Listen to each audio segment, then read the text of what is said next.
Is he going to talk or what's he doing? Is it working? Is the connection working? There you go. It was supposed to unmute me, but it didn't unmute me by itself. So I have no idea what was happening. And then the flipping button wouldn't work. Hello there, guys. I was so confused. To my channel. My facial expressions must have been the weirdest thing you guys have seen all day long.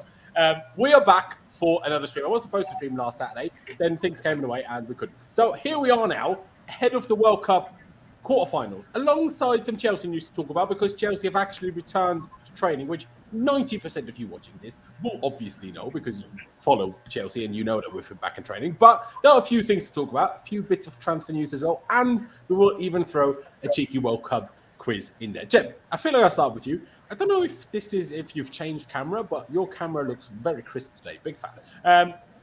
How are you doing, first and foremost? And secondly, I'm not sure how much into the World Cup you are, but is it coming home or is Mbappe destroying all of you guys' hopes? It could potentially. It could potentially come home.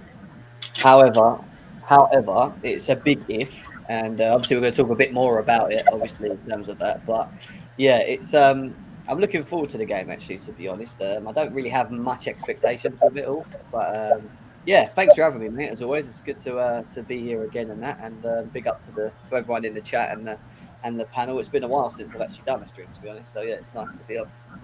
There you go. Here we are. Pice, I get to you. Same as for Jem, really. Is it coming home or is it not?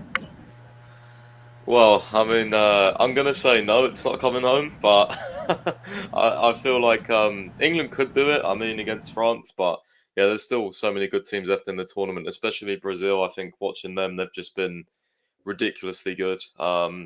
Obviously, a little bit of question marks over who they've played, but they've played some decent teams, you know.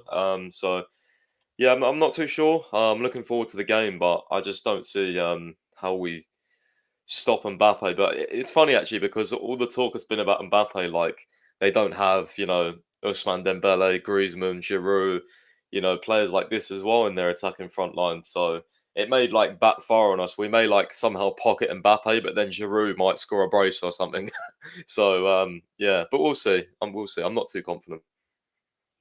Yeah, it is a huge game. Like even as a non-Englishman, that is a big quarterfinal. Especially, obviously, Portugal looked very good against Switzerland. We'll talk about those things in just a minute's time. But obviously, you would argue maybe it's a slightly easier side of the draw, at least up until now. But obviously, France is, I guess, as difficult as it gets. It's difficult to judge because a lot of teams have had good games and a lot of teams, even the favourites, have had just average games where they won or got the result that they needed, but didn't exactly set the world alight. Lewis, I'll ask you, I know you're not that big into the World Cup, especially from an England perspective, but do you see England causing an upset, if I want to call it that, against France? Or would it even be an upset if England beat France?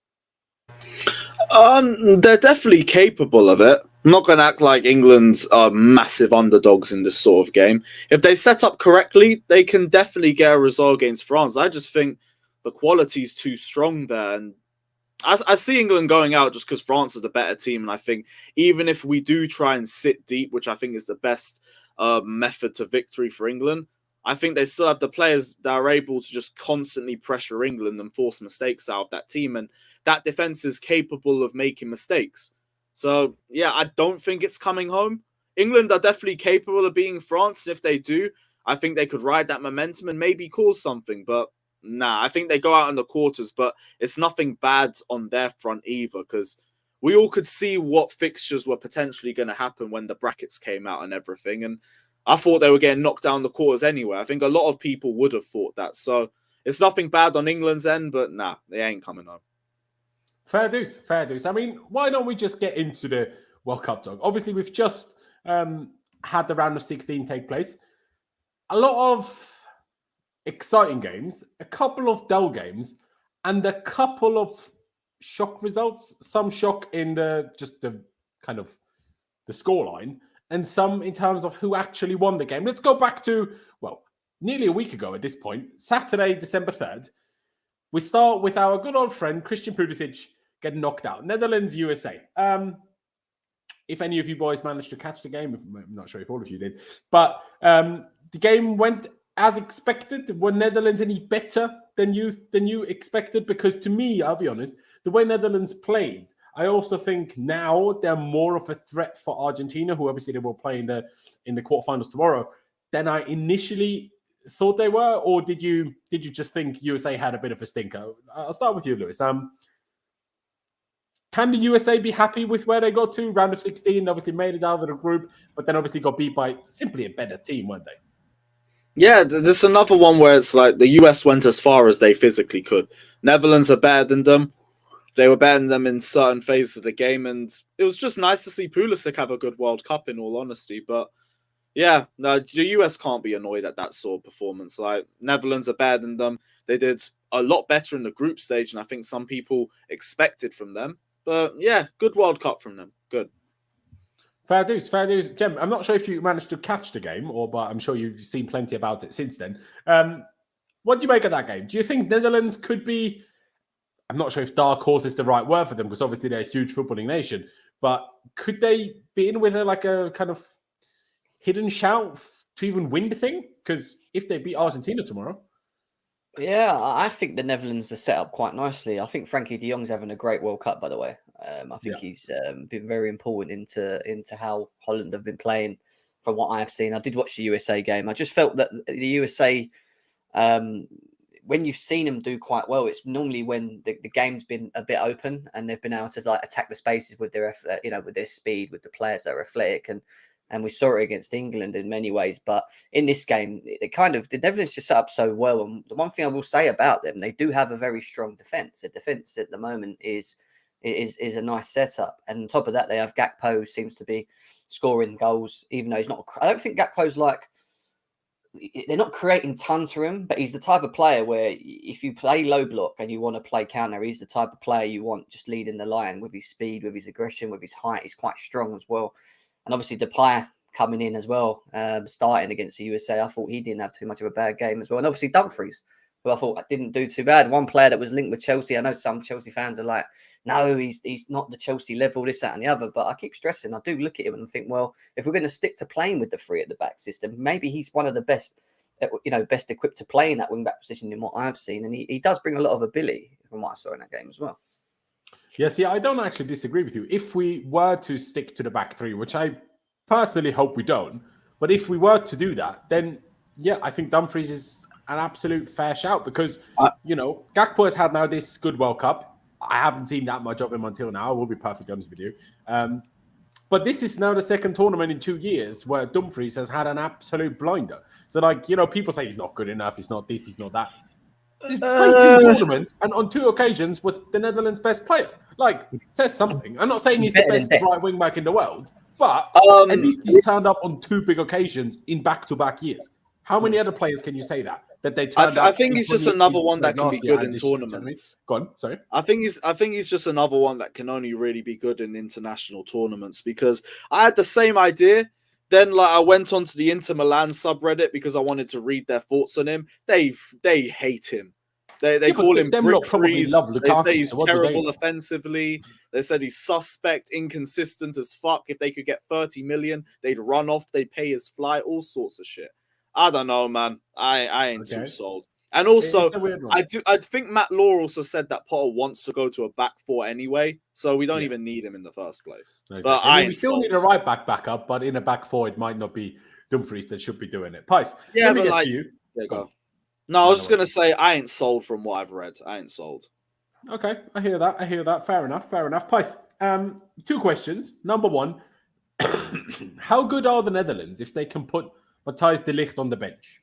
Now, obviously, they have Van Dijk and they've got Ake, and they are better in the back 4 than they are in the back 3. And de Ligt even was like, well, I don't really want to play in this after they played in the first game. And was like, I swear this other dude is much better suited, which on the one hand is very confusing. On the other hand is some unbelievable leader's gene where it's like, well, the guy is much better suited to what we're trying to do than me. So just play him instead. The manager goes and does it, and they keep getting better every game, I swear. So that's impressive. And then on the flip side of things, Christian Pulisic, do you think he had a good World Cup after we found out his poor testicles weren't injured?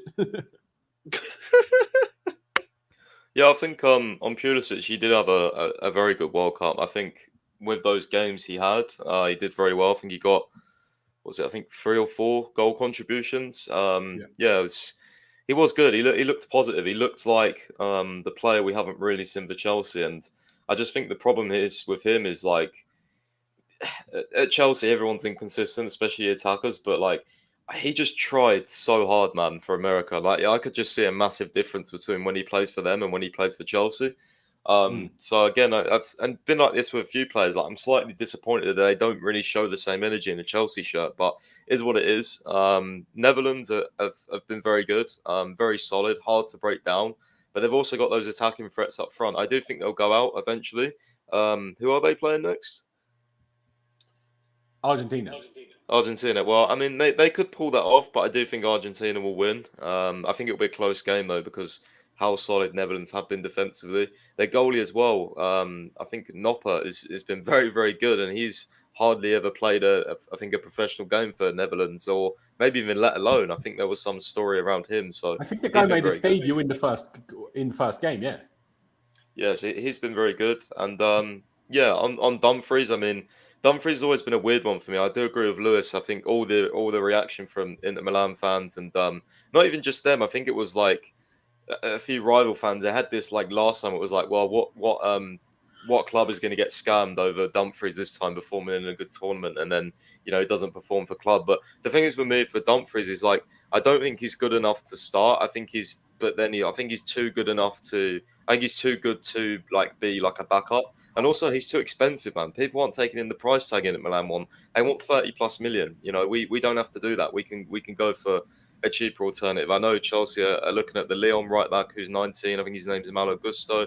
There's others that have been like outed as well. So and also I think agree Dumfries limits us too much to the 3 at the back. I feel like I agree with we that. will go with a 4 once we sign Declan Rice in the summer because I think that's happening. Fair dues. Just to quickly bring it up, Clutch in the chat. Obviously, big shout out to you as always, bro. He says only Griezmann and Messi had more chances created than Christian Pulisic at this World Cup. Obviously, so far, things could change for certain players that are still in the tournament, but that is still right impressive. I can't lie, because for USA standards, they didn't exactly have a piss easy group either. Like obviously England, but Iran, obviously, other than against England, were actually a very good team. And Wales, well, I think a lot of people, especially English people, overestimated Wales quite a bit, just because of on the back of what they've done over the last few tournaments. But Wales are basically a poor man's Belgium. When they had a bit of a golden generation, they did well with that, but now it's over. Like, do you know what I mean? And I kind of expected that. Some people maybe didn't, but still, they certainly are never an easy team to play against because they're just so robust and hardworking and stuff. So, fair play. Let's not get too held up for too long on one game. So let's get to Argentina, Australia. Quick one. Messi obviously doing Messi things. And then they nearly threw it away at the end. Oh my days. If Australia get that equalizer, the world would have literally done a flipping handstand. Honestly, it's crazy. Obviously, Lautaro Martinez is turning to Gonzalo Higuain, just letting Messi down on every occasion he can possibly find. Like, my guy gave him literally 3 sitters. My guy missed every one of them. I'm like, what are you doing? I personally, I was one of the very few people who never wanted Martinez at Chelsea. I'm not sure if I still stand by it, if it's just like World Cup buyers now, but I'm not sold on the guy. I don't know why I was never sold on the guy. It just seems like he's kind of good at a lot of things, but what is he really good at? I swear I've seen him miss sitters, so finishing isn't exactly his very best thing. Can't run very quick. Can't dribble very quick. Never seen him make super passes. The one thing he's got is a bit of a dog, and he's got good movement. I'm like, well, flip an neck. How can that be enough for Chelsea? You know what I mean? But Argentina, Australia. One of you guys is making some dodgy noises. Not dodgy, but some sweet noises. My bad. It was you. Don't worry. Just my bad. All good. I'll start with you, actually, Lewis. Argentina, Australia. Obviously, and take it into the Netherlands game as well. Argentina just not as good as people thought they would be, or Argentina just getting the job done, and they will actually be a serious threat come the semi-finals.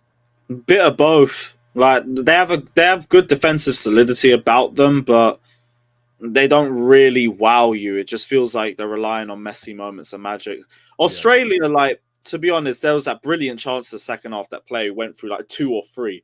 And that would have been amazing if that had gone in. But other than that, like, felt predictable. Like, Argentina will push their way through until at least the semis, in my opinion. Who they go in the quarters again? Netherlands. I could still see them edge that, but that'll be a lot tighter than a lot of people are giving it credit for. But yeah, Messi moments of magic are the difference again. Simple as with them. Hey, it's just what it is. It's just what it is. By the way, Araf, I'm not forgetting or missing your super chat. We will get to it once we're done talking about the World Cup, and we will talk about Chelsea news. Then I will get back to your super chat, and we will talk about it. Pice, Argentina, Australia. Not sure if you saw the game, but what do you make of it? And you hinted at it earlier already. You think they will beat Netherlands, yeah? I think they will get it done, but I do agree with Lewis. I mean, Messi moments of magic, and also Alvarez has scored a couple of goals, the Man City striker. But yeah, I don't think they've been. I don't know. It's been a weird World Cup for me. Like, there's not been many like batterings. Like, even with like the smaller countries against the really big ones, it's kind of like I don't know. Like, the difference in ability and level is not kind of. Like, the gap is not as big as I thought it was going to be in some of these games. Like, Australia only conceding 2 and getting a goal against Argentina is, like, crazy. Like, you saw with Morocco and Spain, you know. I thought that was going to be a difficult game for Spain, but I didn't expect it to go to penalties. Like, yeah, I think the smaller countries or the countries with maybe less star players have turned up more than I expected this World Cup, to be honest. Yeah, that is fair. I think tournament football is because, especially for the very big nations that actually want to win the tournament, obviously, which applies to like Spain, Argentina, I think these guys are, during these games, so petrified of not winning that it makes them not perform anywhere near to their best ability, which to some extent, I guess, is somewhat understandable if you get where I'm coming from. And yeah, it ended 2-1 in the end, but obviously Argentina could have comfortably scored 5. Now, Australia could have scored a couple too, absolutely, but, you know, Argentina certainly deserved to go through. Jem, just quickly, do you reckon Argentina or Netherlands go through to the semis between those two? I'm going with Holland. I think the way that they played against the USA, they'll do exactly the same against Argentina, and I think that Argentina haven't really been that great, in my opinion. I think with other than moments of magic from Messi, which again is why, you know, he can be contained. I just feel that they have more in their locker going forward. I just think that they can really hurt Argentina defensively. I don't really rate Argentina defensively one bit.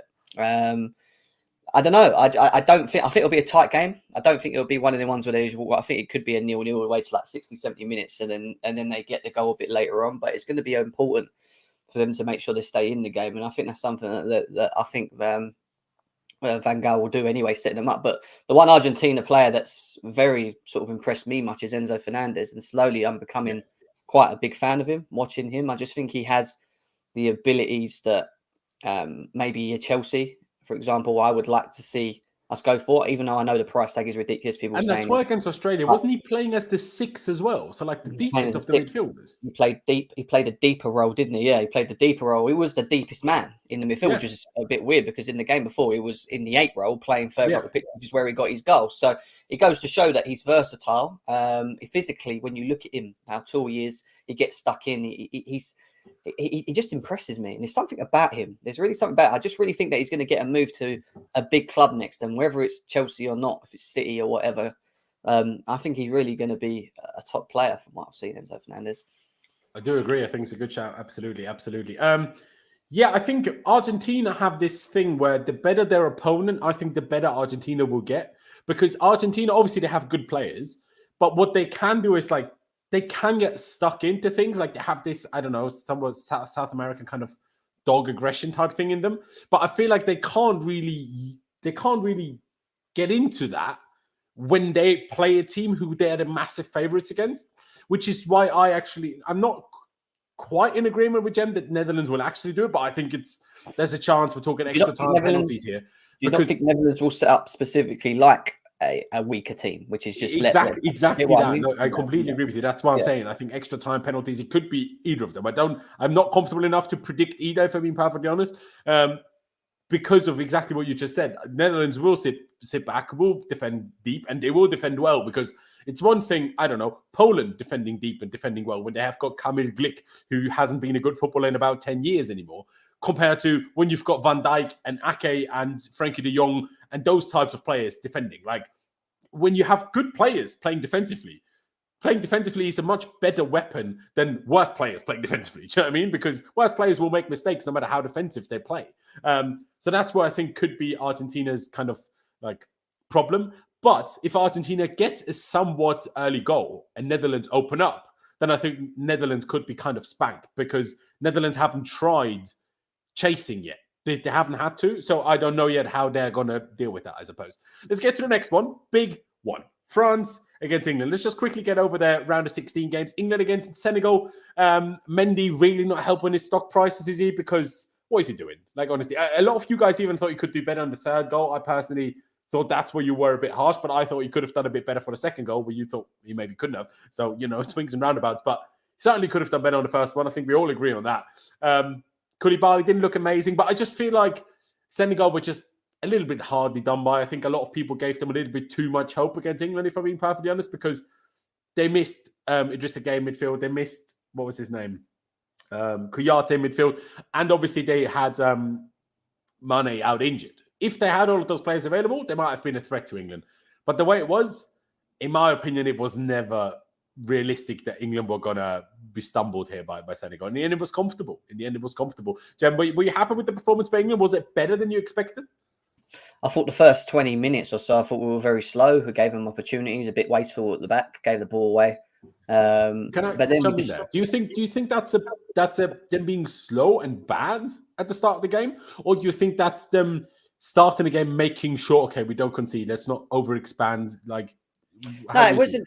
It wasn't even just the fact that they were playing slow and conservative. It was like they were making silly little mistakes with the ball and getting caught. And there was a couple of times at the beginning where they, if that was a France, for example, in the first 20 minutes, you could have been 1-0 behind, 2-0 behind. You know what I mean? So they're the kind of things I think England need to be careful of, because with England, I feel like to get where they want to go, which is obviously get to the final, they really have to be on their A game every game. Really have to, because we've seen them when they're not on their A game. We've seen it, and it just falls apart. It completely falls apart. And Senegal, on the other hand, I mean, as soon as as soon as England woke up and we moved forward with the ball and we started moving the ball quicker, I thought Bellingham was immense in that game. To be honest, especially in the first half, he really set the tempo, got stuck in well, made good runs in the eights, and he played the 8 role very well for me. But yeah, Senegal, I didn't think had any chance after we got the first goal, and then for Mendy, I don't know. I don't really know what's going on with him in terms of form. I thought it was just a blip, but it's becoming a longer blip now. Obviously, I know Kepa's been taking getting in front of him and that in terms of the team, but he's coming back into Chelsea in this type of form. It's a little bit worrying, isn't it, from what we're seeing? Yeah, it's not ideal for him. And, really, in my opinion, at least, he will probably be second choice goalkeeper when he does join back up with Chelsea. So let's see how that one goes. Although reportedly Chelsea will look for another goalkeeper anyway. So I'm not sure if that is trying to keep Kepa as a number 2 again, or if it's trying to keep Mendy as a number 2. But it seems like we're looking for a new goalkeeper, but we'll get into that a little bit later. One thing we maybe should mention, obviously, Raheem Sterling left the England squad ahead of the Senegal game because his family house got broken into. Now, initially, it was reported that his family were present. Then it turned out they were actually not, and they were in Qatar when it happened, which still a bad thing to happen, but big difference whether the family is there, wife and kids are there when there's armed robberies, an armed robber walking into the bloody house, or when there's no one there. So, still hope everything's okay for Raheem, but he will be joining up back with the England squad tomorrow. So I guess theoretically in contention for the France game, but in my opinion now very unlikely to start. But yeah, Lewis, England against Senegal, the way you expected it to go, or was it more dominant than you saw it coming? Oh, way more dominant. I thought it was going to be a tight game. Senegal made some half chance in the first half, but that was about it.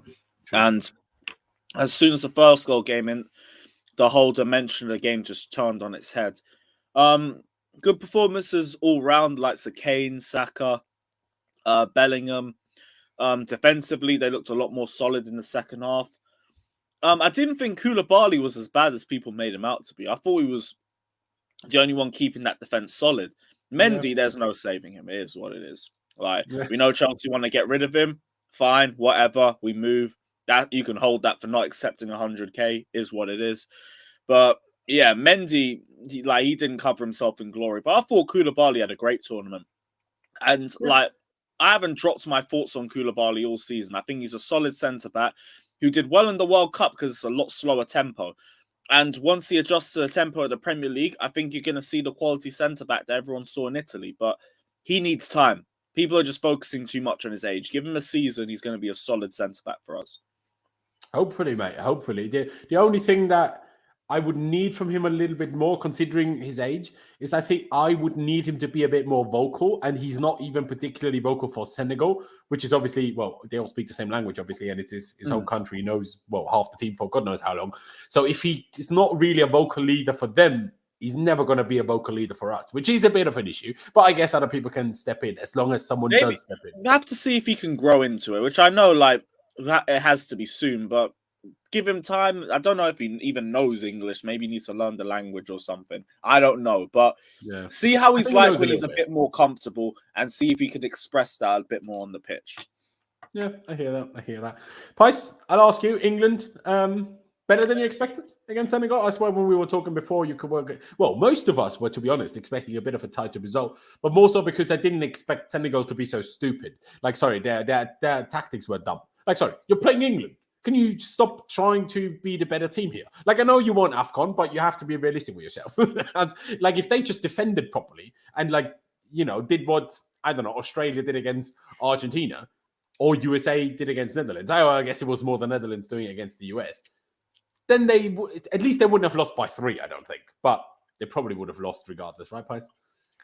Yeah, I'm just going to start on Koulibaly quickly. I think the thing I've noticed with him over the last few months, especially in this tournament, I don't think he can defend wide spaces very well. The games he had that were very good in this tournament were, well, he's played in the forward back all the time, but against England, I noticed the same thing. He was getting dragged out, and when he goes into those wide spaces, he's not good. And I think we've seen that. When he plays as like a wide centre-back for us, and left centre-back in this back three, I don't think he's been very good at all. I remember the Newcastle goal where, like, he just got beat in that wide space and he couldn't quite get back. And even though he's quick, he tried to tackle. Like, there's been so many occasions where when he has to defend that wide space, I don't think he's very good at all. But when he's in the middle, like conducting things, and he just plays in that back four and he just stays in that position, I think he's very good. So it's funny because all these experts say, oh, you know, 3 at the back is to protect you and blah, blah, blah. You know, you're 3 at the back. Don't, you know, you can't be bad in a 3 at the back. Well, Koulibaly looks so much better in a 4 at the back. So, you know, I don't see how people come to that conclusion in terms of the 3 at the back thing, because whenever I've watched him, and even when a couple of times when he's played as that second centre back for us in the 3 at the back, looks so much better than he does. So I've come to the conclusion that he needs to stop playing out in the wide spaces and he needs to play more in the middle. The problem with that is obviously we have Thiago Silva, who plays pretty much every single game. So it's a problem. It's another reason why I want to move away from the 3 more now. But again, we've had this debate 1,000 times. You move to the 4 at the back. Have we got the midfield capabilities at the moment? Is it, you know, good enough defensively in there? Probably not. Hence why we do play a 3. Same thing. I mean, we play our next. That also goes into play our next game 3 days before the transfer window opens. So if a lack of midfield options is the issue, we can address that very soon. No, but I don't. The problem is, Laurenz, is I don't want to get a. I don't want to just buy like a DM and just like go to a 4 at the back and then that, like, you know what I mean? It's like kind of wasted money, because I do think we get Rice in the summer, but then again, it's like, you know, so if we buy like an Alvarez or something who could be a backup, say we had like Rice and Alvarez, right? Okay, there's 2 defensive midfielders, but then we don't know what's going to happen with Jorginho. And we might need Jorginho next season. We might need that different option. We're going to lose something in the build-up, in my opinion, with Jorginho if he goes. Because when I'm watching England all the time, and even West Ham, Rice in the build-up, he hides behind players. So yeah, you get that more defensive solidity. You get the better player in the duels. You get that physical presence that we've lacked all these years. But you lose the build-up and the on-the-ball capabilities, in my opinion. So it is what it is, isn't it? That's why to me the argument's always been Rice and Jorginho. Because I don't think it's England's plan to build via Rice. So therefore, whenever I watch Rice, whenever I watch Rice that want to build through the DM, then see what he does. I think we were not. I think you make a fair point, absolutely. But I think as of now, we don't know. Is that because they don't choose to play via him? I've always thought, or is it because he doesn't offer himself enough. That's I've always thought this. This is not just about England. I've always thought this. And also, whenever I've watched Rice, me personally, I think he's better when he goes on those marauding runs and he carries the ball as an 8. He's got great defensive abilities, but personally, I think he's better in that more like a number 8 role where he can just go forward and he's basically best in the double pivot, is what you're saying. Really? Yeah, 100%. And once he goes, once the other guy goes, and it's kind of like, do you know what I mean? Yeah, like if we played like a 4-3-3 with Rice as the lone 6, like that would just worry me in terms of build up. I'd have to see it, but again, like I don't know, man. It's just I've always had this opinion on him, There you go. Hey, and at the same time, what we can never forget when you sign players which are reasonably young, like obviously Declan Rice is, he might just get better at that when he comes to Chelsea. Do you know what I mean? Like different coaches, different style of play, different demands of a football club. So he might just improve at that, I guess. But yeah, I think in general, still fair enough opinions here. Let's get quickly to France before we talk about England, France in more detail. First of all, they robbed me because there's the most unnecessary penalty I've ever seen in my life. I had money on 3-0. All of a sudden, Lewandowski gets a penalty. He misses it. But all of a sudden, Lloris was off his line. When the only reason Lloris was off his line was because Lewandowski completely stopped his run, which I thought was illegal. So why was the penalty retaken? I don't know. I was robbed. FIFA paid me my money back. But France, France. Mbappe has cheat code things. It's weird. I was talking about people. I was talking about this with a few friends recently, and what I've kind of gathered is I think football runs in waves, and there's always things which are the standout features over years. And I think we're now getting into a time where physical attributes are going to be on top again, like Mbappe's pace, Haaland's strength, those type of things. While in this last generation, we had Messi, who physically had nothing special about him. Like the guy is super short, he's not particularly quick, he's not particularly strong, he's none of those things. He was just so gifted that he could do it. Because before that, we had the physical superstars again, right? Where it was like power and pace and strength. And then I feel like football just adapts to what's the best right now. And then the other thing comes through again. Like people are now a bit more adapt to dealing with players like Messi. But all of a sudden you have someone crazy fast like Mbappe and no one knows what to do. Because Mbappe is crazy good. Mbappe is probably the best player in the world as of now. But I still don't think he's actually that good. Like he's good. But the guy makes so many errors. Like I see the guy miscontrol the ball. I see the guy be incredibly selfish. I see the guy shoot 50 yards over and no one bats an eyelid because it's Mbappe.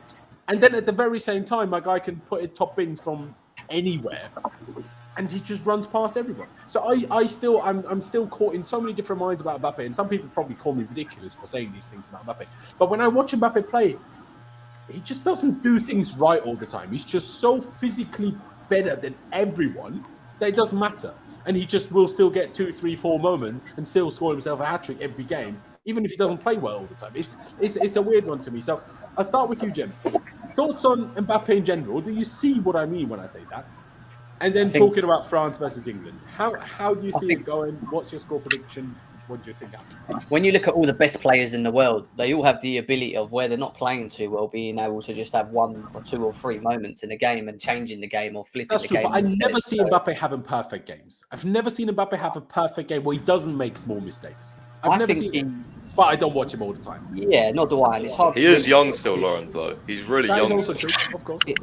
It's very hard to sit here and talk about him on a consistent basis because I don't watch enough of him in the French league. So that's the issue there, I guess. But in terms of what I've seen of him in the World Cup, I just think he's unreal. He is the best player in the world for me at the moment. The ability to be able to stop the ball dead and then just move with that speed for the, it's crazy. The fact that he just leave people the way where they are and the next minute he's like in the box shooting or creating. I think he's a good creator as well. He's not just a finisher. I think he again, and this is probably Olivier Giroud. This is where we compliment Olivier Giroud when it comes to this. But I just think when you're a player who has the abilities of what Mbappe has, and you could kind of look at someone like Eden Hazard in his prime at Chelsea when he played with Giroud at Chelsea.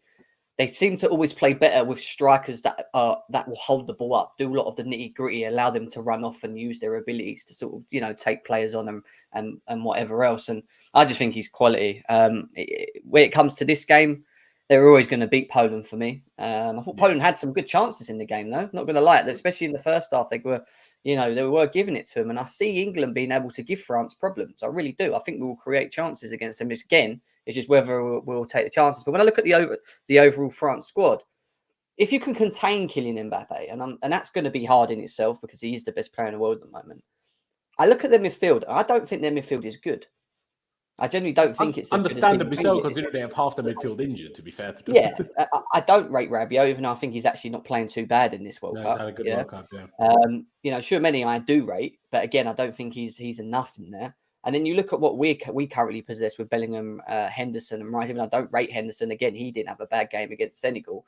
I think we can win that battle, and then it's just down to obviously containing Mbappe, and then when we get at the other end of the pitch, taking our chances again. Because defensively, you look at them on paper, they have great names in the defense, but they seem to always allow you to create or have moments in the game. Do you know what I mean? It's very like they don't have a right back.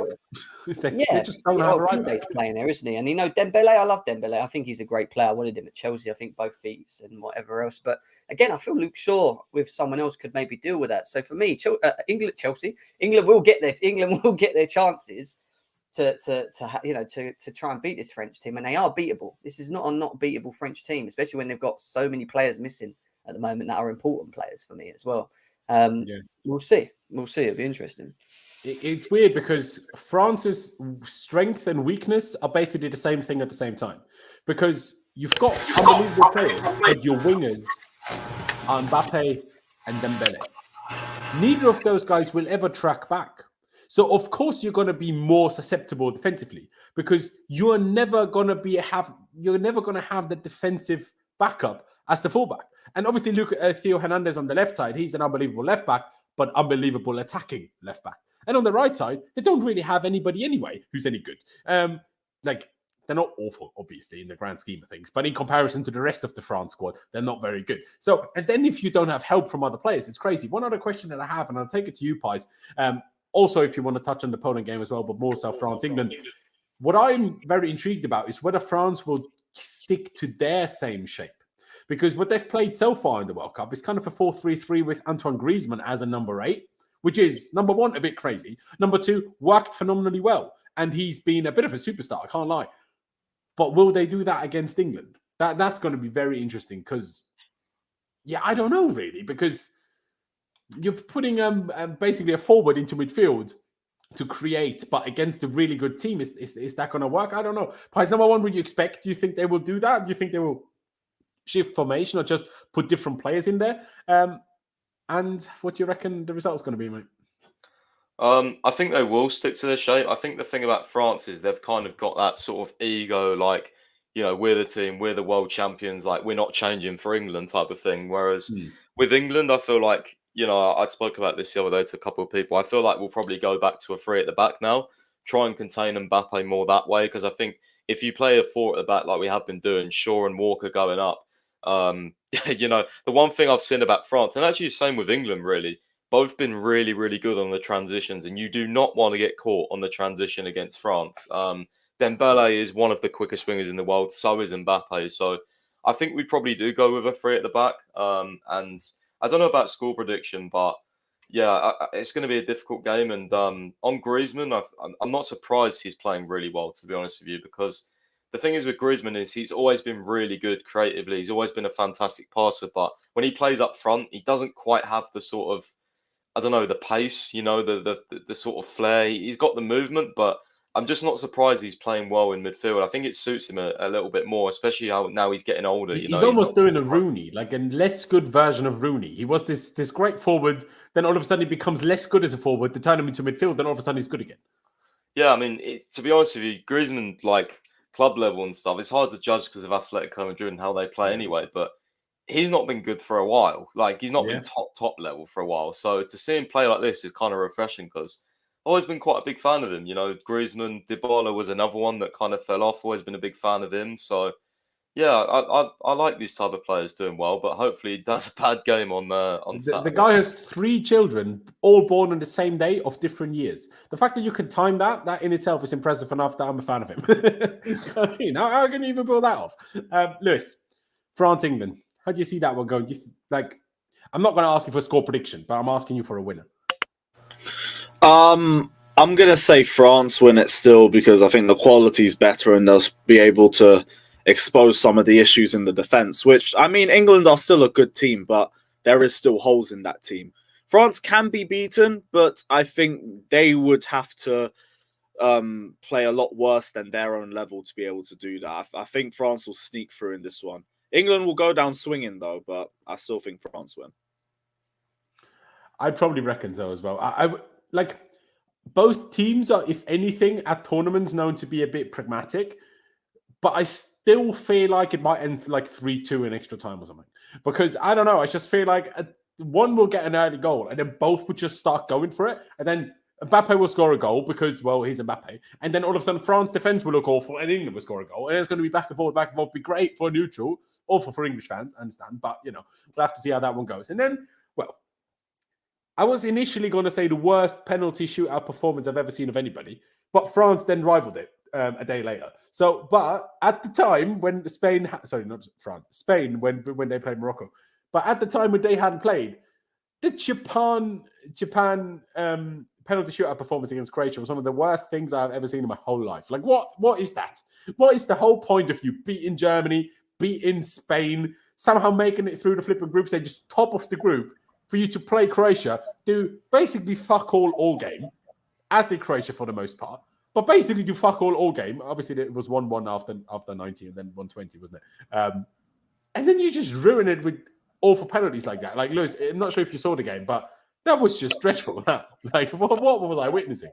I didn't really focus too much on the games because they were both very pragmatic and just hard to watch in general. But yeah, Japan didn't practice for penalties, and it showed. Spain, like, I expected a lot better. And they still bottled it. Yeah, I expected way better, but maybe it was just a goalkeeping masterclass. I don't know. Like, that's why I was never a good goalkeeper. But yeah, they weren't good. I expected a lot more of an even shootout. They just got pammed. But hey, Morocco, to be honest, I could see them potentially make the semis.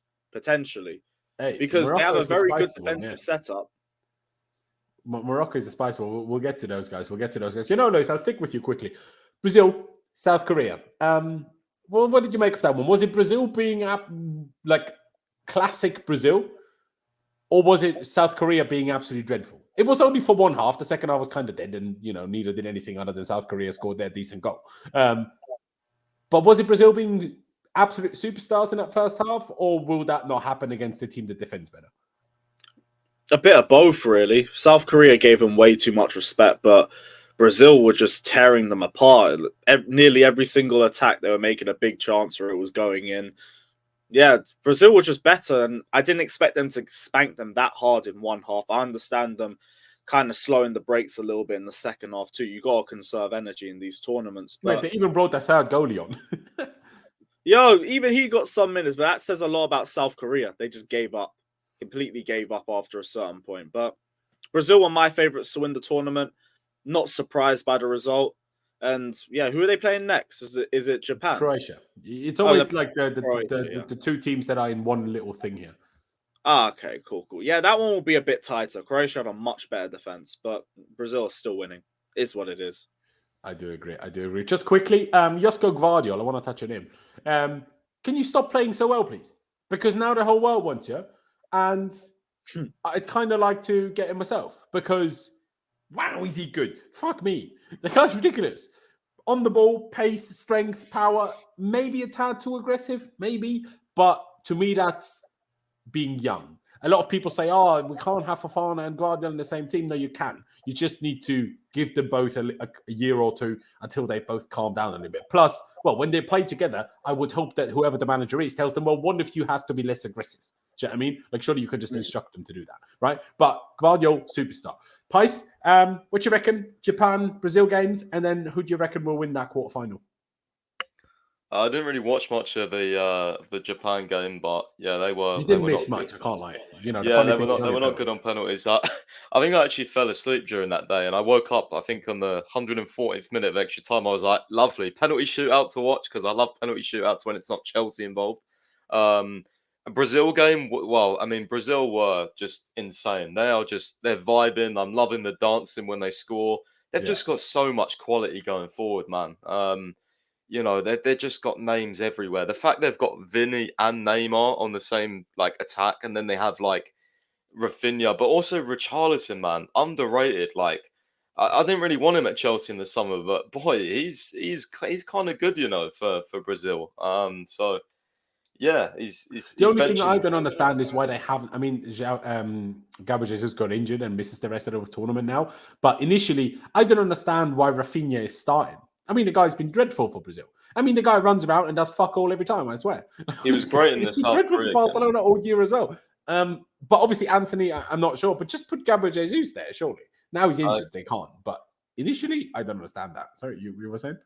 No, I agree on Rafinha, but he was really good in the South Korea game. To be fair to him, Yeah. um, but yeah, what was the other question? I don't know. I've lost track now.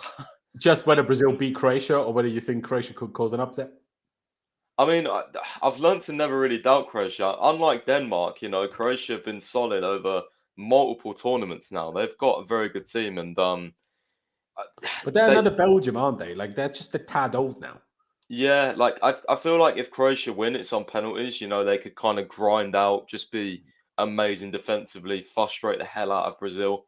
But no, I do think Brazil win. I'll go for like a 2-1. I think Croatia will score, which is like crazy for me to say actually, because Brazil have been so good defensively with Thiago Silva, Marquinhos, but also Alisson has been insane, man. Like True. to not get called upon, and then when you do, like make crazy saves is like one of the hardest things actually for a goalkeeper, because you know you can kind of lose your concentration, and then all of a sudden you get like a shot or something, and maybe you let it in. But he's just been ridiculous. So I feel like Croatia will score somehow. They'll go down, you know, fighting, but I expect Brazil to win. And yeah, on Gvardiol, man, he's so good, so good. All those attributes you want in a defender. He's just ridiculously strong for. I can't believe he's 20. Like I literally like he looks about 25, not 20 alone, but he's just a monster. Like he's an absolute monster. He's so quick as well. And yeah, he's amazing on the ball. So I'll be interested to see whether we get him. I know Fabrizio's he's kind of getting me excited because he's saying, you know, Chelsea are working on it. Well, he said that about Nkunku, and I was like, yeah, all right, whatever. But the fact he said that Chelsea are already working on Gvardiol means that probably we've already had discussions and in negotiations anyway. So, and again, I mean, who's the other club going to buy him? Maybe Real Madrid, maybe City, but they don't want to get rid of Ake, do they? So, Real Madrid as well. They've got too many centre backs. So, yeah, I think Gvardiol just depends on. I mean, I don't know if Silva stays another year, but you know, we got Koulibaly, Fofana, Chalobah, Silva. We've got a lot of centre backs, but I feel like he's one of the ones where you might just want to buy him because he's too good not to. You know what I mean? So, yeah.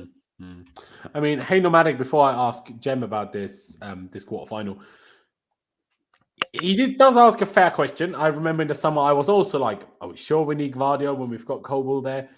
Well, now unfortunately, it's Chelsea that ruined Colwill's not career, but at least they ruined his loan because we loaned him to Graham Potter, and then we decided to sign Graham Potter, and now Colwill can't get a game to save his life. Now he didn't play when Potter was there either, but I'm sure he would have eventually because I'm sure they wanted him for a reason. But now that it's a different manager in charge, who knows, right? So that's not exactly ideal for poor old Colwill. If he has a season where he just doesn't play a lot, that's not exactly going to help his development compared to Gvardiol, who will start every game at the World Cup, start every game for Leipzig. Obviously, it's going to be a little bit of a different situation. But Jem, I get to you, mate. Quarterfinal, without getting into too much detail about the individual round of 16 games. Brazil, Croatia, you expecting Brazil to go through? Yeah, I don't see Croatia scoring, and I think Brazil will beat them quite comfortably. Brazil are my favourites. I think Brazil were great. I really do. I think they're a top quality team, play great football. Neymar being fit and being back was obviously important. I think they just look better with him automatically in the team. Richarlison's just scoring bangers when he wants at the moment as well. Yeah, it's an interesting one. I mean, it's interesting with the Gvardiol because I think he's a very good player from what I've seen. Again, I've not watched a lot of him, but watching him in the World Cup, I think he's a very good player. My issue with it all, it's not specifically him as a player. It's just more of the Chelsea side of things, which is how much are they going to want for him? And are we again going to spend money, silly money, in a centre-back position when the summer that's just gone, we wasted time trying to sort centre-backs out in the first place, which means then we're probably going to do the same going into this window. So, you know, we look at Gvardiol, spend 70 million. Does that then mean we don't get a forward?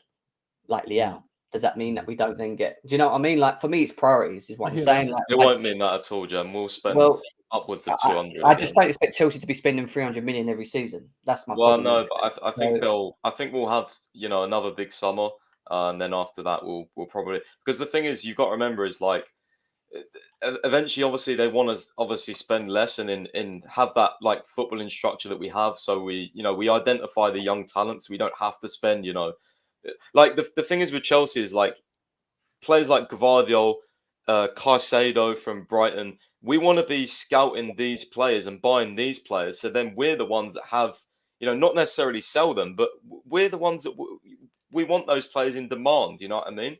We keep going and buy these young talents for 60, 70 million, 50, whatever.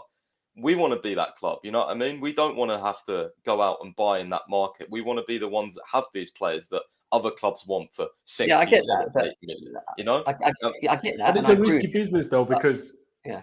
no matter how talented they are, to give them the chance to become that super sought after player, every player has to go through a little bit of a bedding in phase of a trial by fire like phase in their career, where they're young players, where they will make a couple of mistakes. No matter how talented you are, you will make mistakes as a youngster.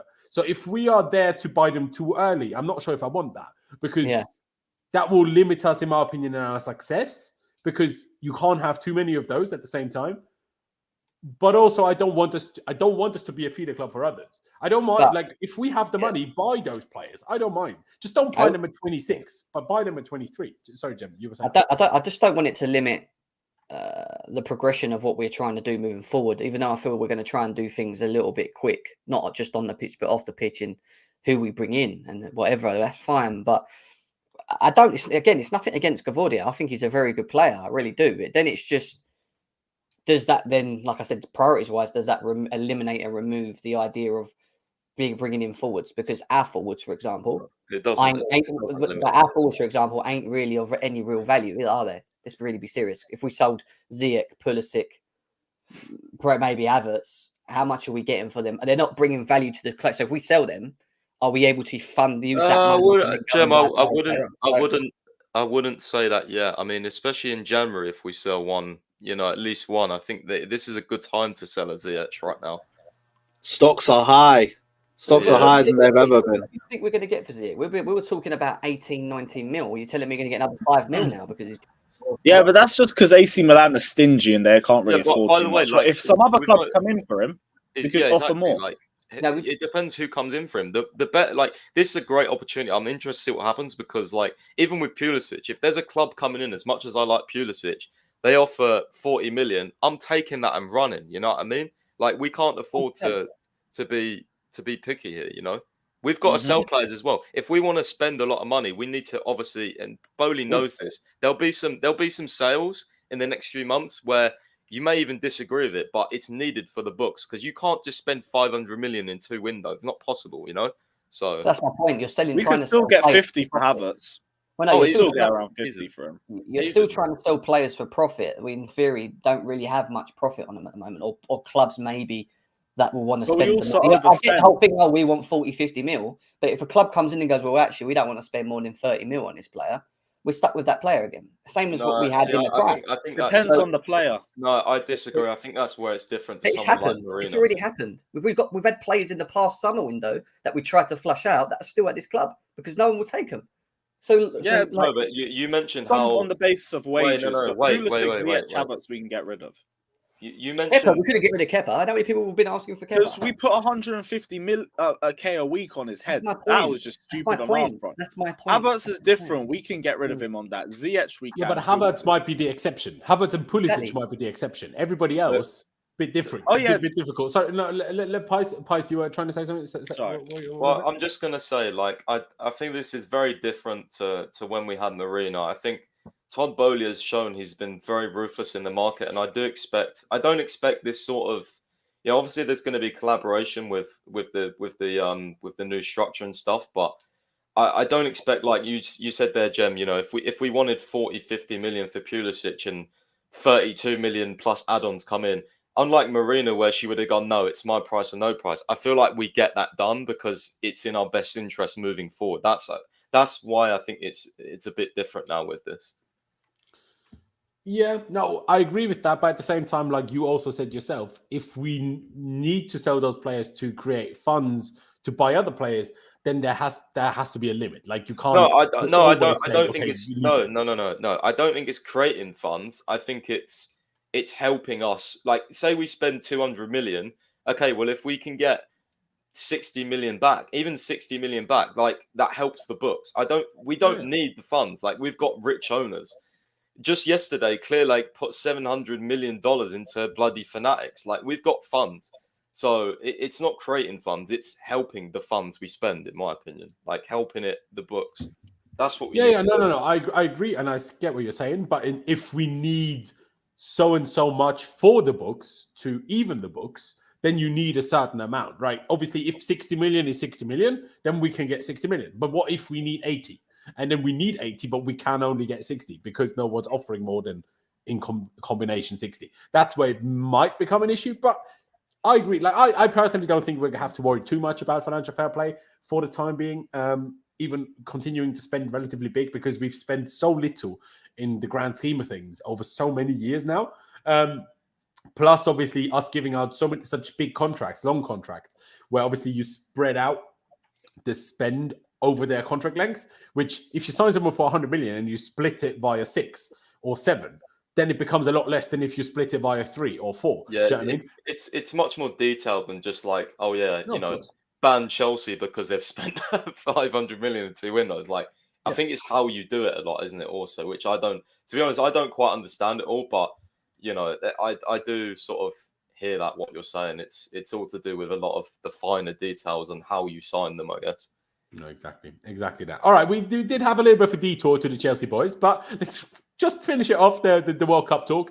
Morocco, Spain. The fact that it says 3-0 here is crazy. Obviously, it was 0-0 after 120 minutes, and then Spain failed to score a single penalty after the manager, Luis Enrique, sat there at the press conference saying, excuse me, he wants his players to take like 1,000 penalties each over a season in training for their clubs. And if you do that, penalties doesn't become a lottery, isn't a lottery anymore, then it's just doing what you know you can do. Well, I'm not sure if your players just decided not to practice those 1,000 penalties, or if they did and just your opinion on penalties is just very wrong, but they failed hard. And Morocco certainly with the biggest shock result of the tournament so far. Morocco making the quarterfinals is huge. One thing I will say, please stop with the booing and whistling every time the opponent has the ball. I cannot be bothered with it. Like, I understand this is the South American, North African, South European culture. I get it. But I just don't give a shit. I just hate it. I despise it. Like, it pisses me off when I have to see football and all the one set of fans do is whistle the other team when they have the ball. Like, whistle them if they get in your box. Whistle them when they have a corner or a free kick. Don't whistle them when their fucking goalie has the ball. Like, what is this? Especially when Spain had like 80% possession and Morocco barely touched it. So all I could see how it gets into your head, though. Yeah, but will it? I feel like the players would just block it out at some point because it's so constant. You would just ignore it at some point. Do you know what I mean? While if they do it in big moments and come out with it, then I can imagine it can fuck with your concentration, though. Just constant loud whistling. But imagine they always start the whistling as soon as they get into the final third. Wouldn't that distract them way more than if it's constant? Yeah. Do you know what I mean? I can see it. That's what I'm saying. Like, I have no problem. Like, also the football culture in Austria, like when the opponent has a corner, free kick late in the game, they're trying to push for a goal. You whistle them, you boo them as much as you can because you want to put them off. But if you do it all game, I don't really see the point. But hey, not a pretty game, was it? It wasn't a pretty game. But the chip from Hakimi, outrageous. Now, it was one of the worst chips I've ever seen. Like, I know everyone's bigging up the balls, and the balls are huge. But it was one of the most lackluster Panenkas I've ever seen. The guy barely got the ball off the ground. It nearly hit the floor again before it went into the goal. So it wasn't the prettiest Panenka compared to like Pirlo's against England, for example. But hey, to do it against the country where he was born and raised, obviously was born and raised in Madrid, Hakimi, to do that, wow, fair bloody play. And then on the other end, I'll ask you both, I'll ask you all in the combination of the two games. Switzerland got absolutely spanked. I mean, I'm not sure what happened. Is it just Ronaldo not playing? Was that it? Is that enough? I don't know. But Switzerland were just dreadful. And now I have the question, I'll start with you, Jem. Was Switzerland dreadful or were Portugal really good? Or is it both? I think it's a combination of both, in my opinion. I thought Portugal had I actually do feel that, and it's not a surprise because we saw Ronaldo at Man United. You take him out of Manchester United, they seem to just play better. It's not a thing of like, oh no, it can't be Ronaldo. Yes, it must be part of it, because even people like Joao Felix, who we're going to get into in a second, I don't really rate that highly. He even looked better against them without Ronaldo around him. It was just more of a more balanced squad system, and Ramos coming in and doing what he did in that way as well, taking his chances. That first goal was outrageous. It was a great, they just had a better balance about them, especially in the transitions and the way they move forward. Also, just to note, Cancelo was not in the team as well, and they seemed to look a lot better without him. Obviously, with Guerrero playing in that position. I don't think Cancelo's had a good World Cup actually up to this point. But yeah, Switzerland equally were just very poor, weren't they? The midfield, which I think is one of their strengths, were very poor. Couldn't take control of the game, got bullied. Defensively, sorry, can I just interject quickly? Their squad selection is the most ridiculous thing. They brought 4 centre backs, 1 left back, and 1 right back who isn't even a real right back. That's all they took. And then that 1 right back got ill, and then they didn't have a right back. Well, fucking a surprise, are you now awful? Yeah. It's like Chelsea basically having Reece James and then being surprised we're not any good when we don't have Reece James available. What is that? Cut a long story short, it didn't surprise me that Portugal beat them, because I kind of thought they would do that anyway. It was just the nature of how they beat him, wasn't it? Which was quite shocking, and it's the fact that they just had no fight. I like what's his name up front, Mbolo, is it? He's not a bad player. He's not a bad player, to look at. But they just didn't have enough. They had nothing really against Portugal. Portugal looked quite good. I still question them about their manager, though. I'm not too sure about their manager and his tactics and how he sets them up sometimes. But he got it right this time, so we'll see how they go in the next round. And on that topic, Morocco, obviously, if you want to say a word about them as well. By general, Portugal against Morocco, do you think Morocco could continue that string of upsets, or do you think it's the end of the road now? I think Morocco are one of them teams that possess all of the stuff that they kind of need to play well as a team, like structurally. If you look at them, like they have, like they're physical at the back, they're quite big at the back, they're strong at the back, they're quick on the wings as well. Hakim Ziyech, who I'd sell tomorrow at Chelsea, is having quite a good World Cup at the moment for Morocco, playing quite well. And then you've got to look at the guy in the middle, Amrabat. Is it Amrabat? Amrabat, yeah. Yeah, he again he's playing very well, moving the ball very quickly, getting stuck in, breaking play, and they don't offer much going forward. I don't think. I think again they kind of play this sort of low block counter football, but they do tend to like they have the energy. They're quite athletic, aren't they? They really get in your face. They're quite quick when they want to be, and yeah, they're a problem. They're a problem. They've got all this spirit behind them now to go into this game. They've got nothing to lose. They've just knocked out Spain, who I didn't even rate, I'll be honest with you. Even when they beat Costa Rica 7-0, I was still like, it was. I just, even with Gavi and Pedri and all the others, I think they're going to go on to be great players. I just look at that Spain team, and I look at one side of it is aging, the other side of it young. Where's the balance? They're starting Marcos Asensio, who can't get a game to save his life for Real Madrid. Yeah, playing players that are not even in form as well, and it is what it is, isn't it? They lost in penalties. You say that they're unlucky, but at the end of the day, they should have beat Morocco in the 90s, shouldn't they? And so and they just pass around for the sake of it. You know how Chelsea fans sometimes complain about our sideways passing. This is why I don't want Luis Enrique, by the way. This is why my guy loves a pass more than a goal, and I can't hack that. Do you know what I mean? No.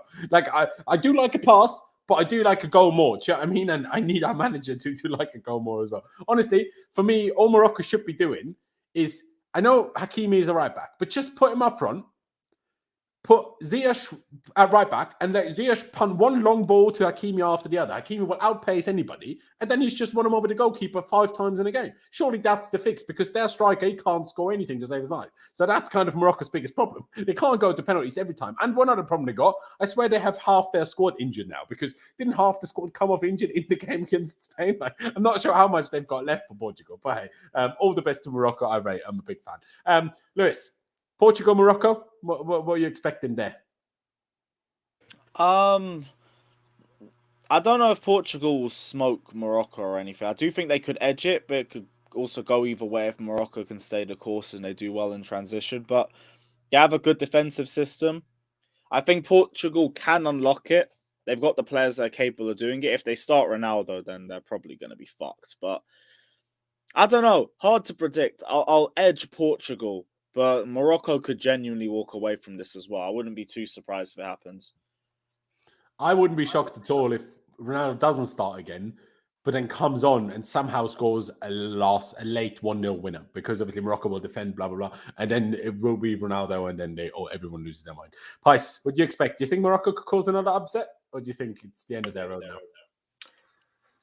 Well, I don't really know what to sort of say for myself, because in the chat, I said Switzerland might have something for Portugal, and then on the stream when we initially did the World Cup predictions, I said Portugal could win the World Cup. So, but that's how tournament football goes, right? Because you see them play, they have a good game, you're like, oh, they're amazing. Then you all of a sudden see them have a bad game, and you're like, well, I don't know now.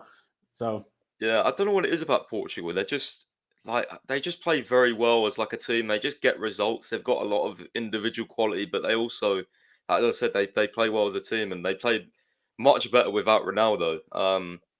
I think Portugal to win. Will I be shocked if Morocco pull off another upset? Absolutely not. Their manager's only been in for I think he started this World Cup as their manager, like their new manager, obviously, because that's why Ziyech came back. So they're clearly playing for him, and they clearly love him. So I mean, the scenes when they beat Spain was unbelievable. And when you're on that sort of momentum and you have that sort of belief, why not? Portugal might be a bit too arrogant. They might get caught out and lose, but I will go for Portugal. But it's not like I won't be like, oh my God, Morocco beat them, if that does happen. Fair dues. And just one last question before we finish off before we get... Have your opinions about who the favorite for the World Cup is changed? Obviously, a couple of you guys have mentioned Brazil already. Is it still Brazil to you? Has it changed? Has Portugal pushed their way into a role of favorites in your head, or France, or maybe even England? Has it changed? Or I'll start with you, Lewis. Who's the favorite, and was it the favorite from the get-go, or has it changed along the way? No, I still think it's going to be Brazil, personally. I'm not really too sure who they play in the final. Maybe it'll be one of either Portugal, Morocco, France, probably France. But or England. Yeah, I still think it's going to be Brazil. Still think it'll be Brazil. Fair. Pice, what about you? Still Brazil? Is there somebody else? Well, I kind of had three. I kind of did a cop-out. I said Brazil and France, and then I put in Portugal, and you was like, oh, no, I think they can go out in the groups, I think you said. So yeah, I did say that. I'm still with those three guys. I mean, if you want me to say a direct favourite, I'd probably say Brazil, just because I think France's midfield, and if they played France, if it was like a Brazil-France final, I just think Brazil have got that midfield edge. But yeah, it's still those three, man. It's still those three. To be honest, Argentina. I mean, can Messi by the way, we was talking about the best player in the world being Mbappe. If you guys have watched every game of Argentina, Messi is just an absolute joke still. I didn't realise he was still this good. He's literally a joke.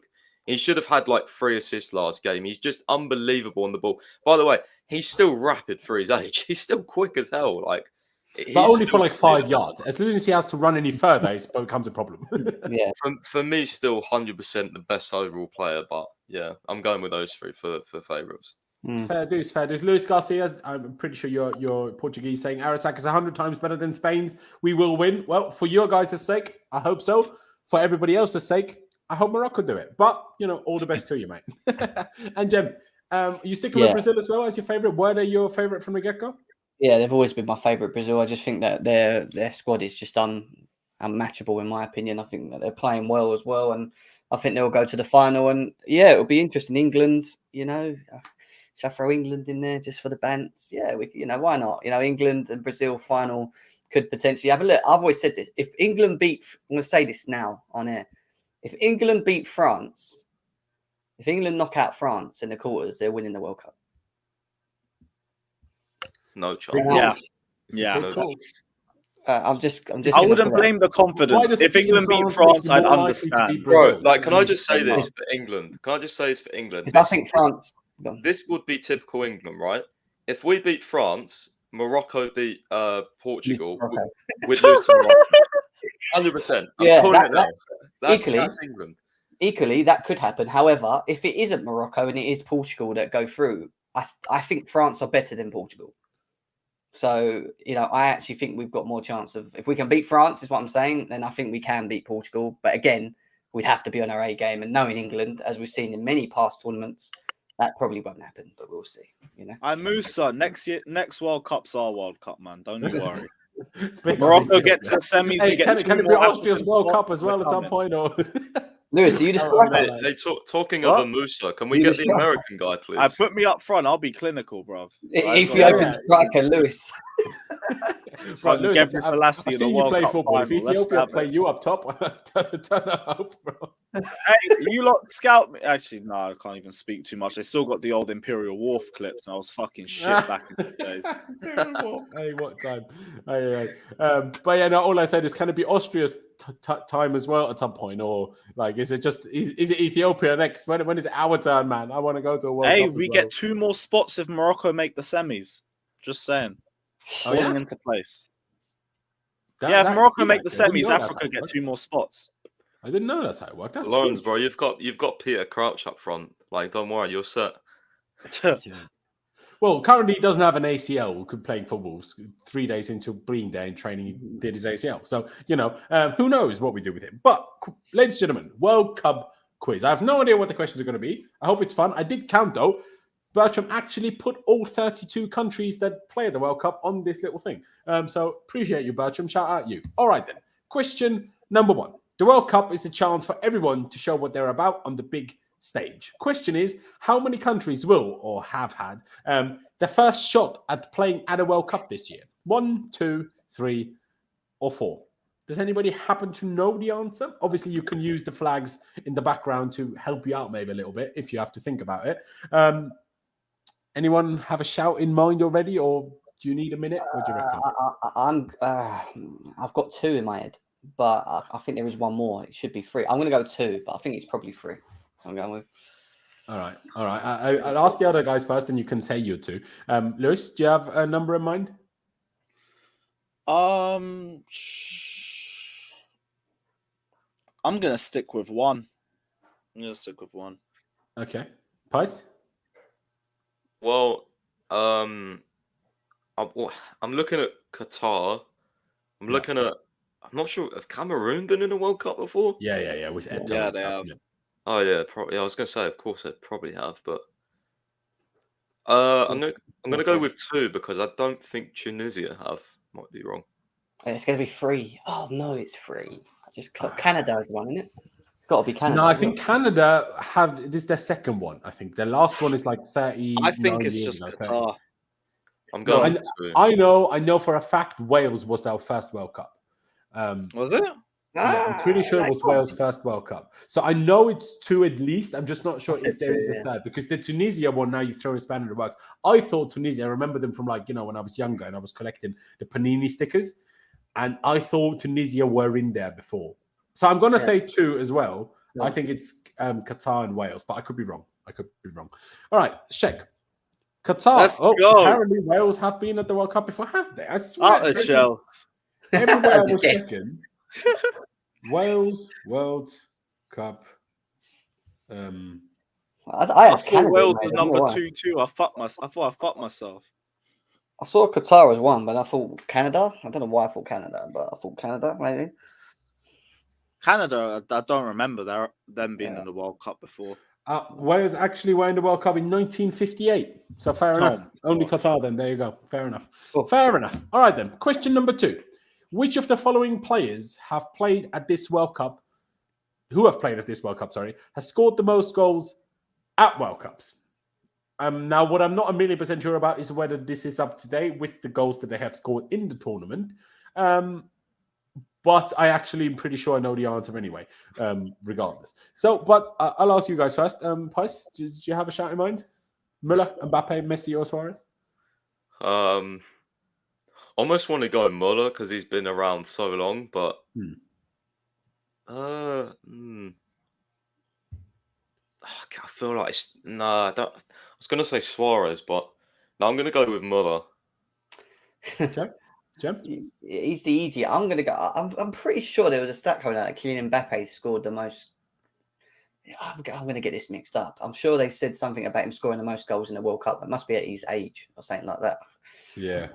I can't. He's too He young. doesn't. The most of all time is Miroslav Klose. He has 14, Yeah. I'm pretty sure, 15 maybe. Yeah. So you're talking about which of the following players have played? Just of these four who scored the most, I guess. It's got to be Müller, isn't it? I'm going with Müller. You think how long Muller's been around? I think. Yeah, it's got to be Müller. Yeah. Lewis, what about you? I think it's still Muller. I think Mbappe might get there by the end of this World Cup. Yeah. I think it's still Muller for now. Messi only really popped up around 2014. I don't recall if he did too much in 2018. Suarez, no, I don't think he would have played enough. So yeah, Muller. See, I'm not. Don't quote me to this, but I just share what I think to know. So Mbappe, I'm pretty sure has 8 goals now. No, sorry, 9. 4 in the last World Cup and 5 in this one. Messi has 9 now, including the goals he scored at this tournament. Luis Suarez, I don't know. I just assume he's not up there. And I know Thomas Müller has 10. So I know it. I'm pretty sure it's Müller. But the fascinating thing is, Thomas Müller had those 10. I think he scored 6 in 2010 and won the Golden Boot. And then he scored 4 in 2014 when they won the World Cup. And so he was on 10 after just 2 World Cups, because obviously those were his first 2. And then he hasn't scored one since. Didn't score in 2018, didn't score in 2022.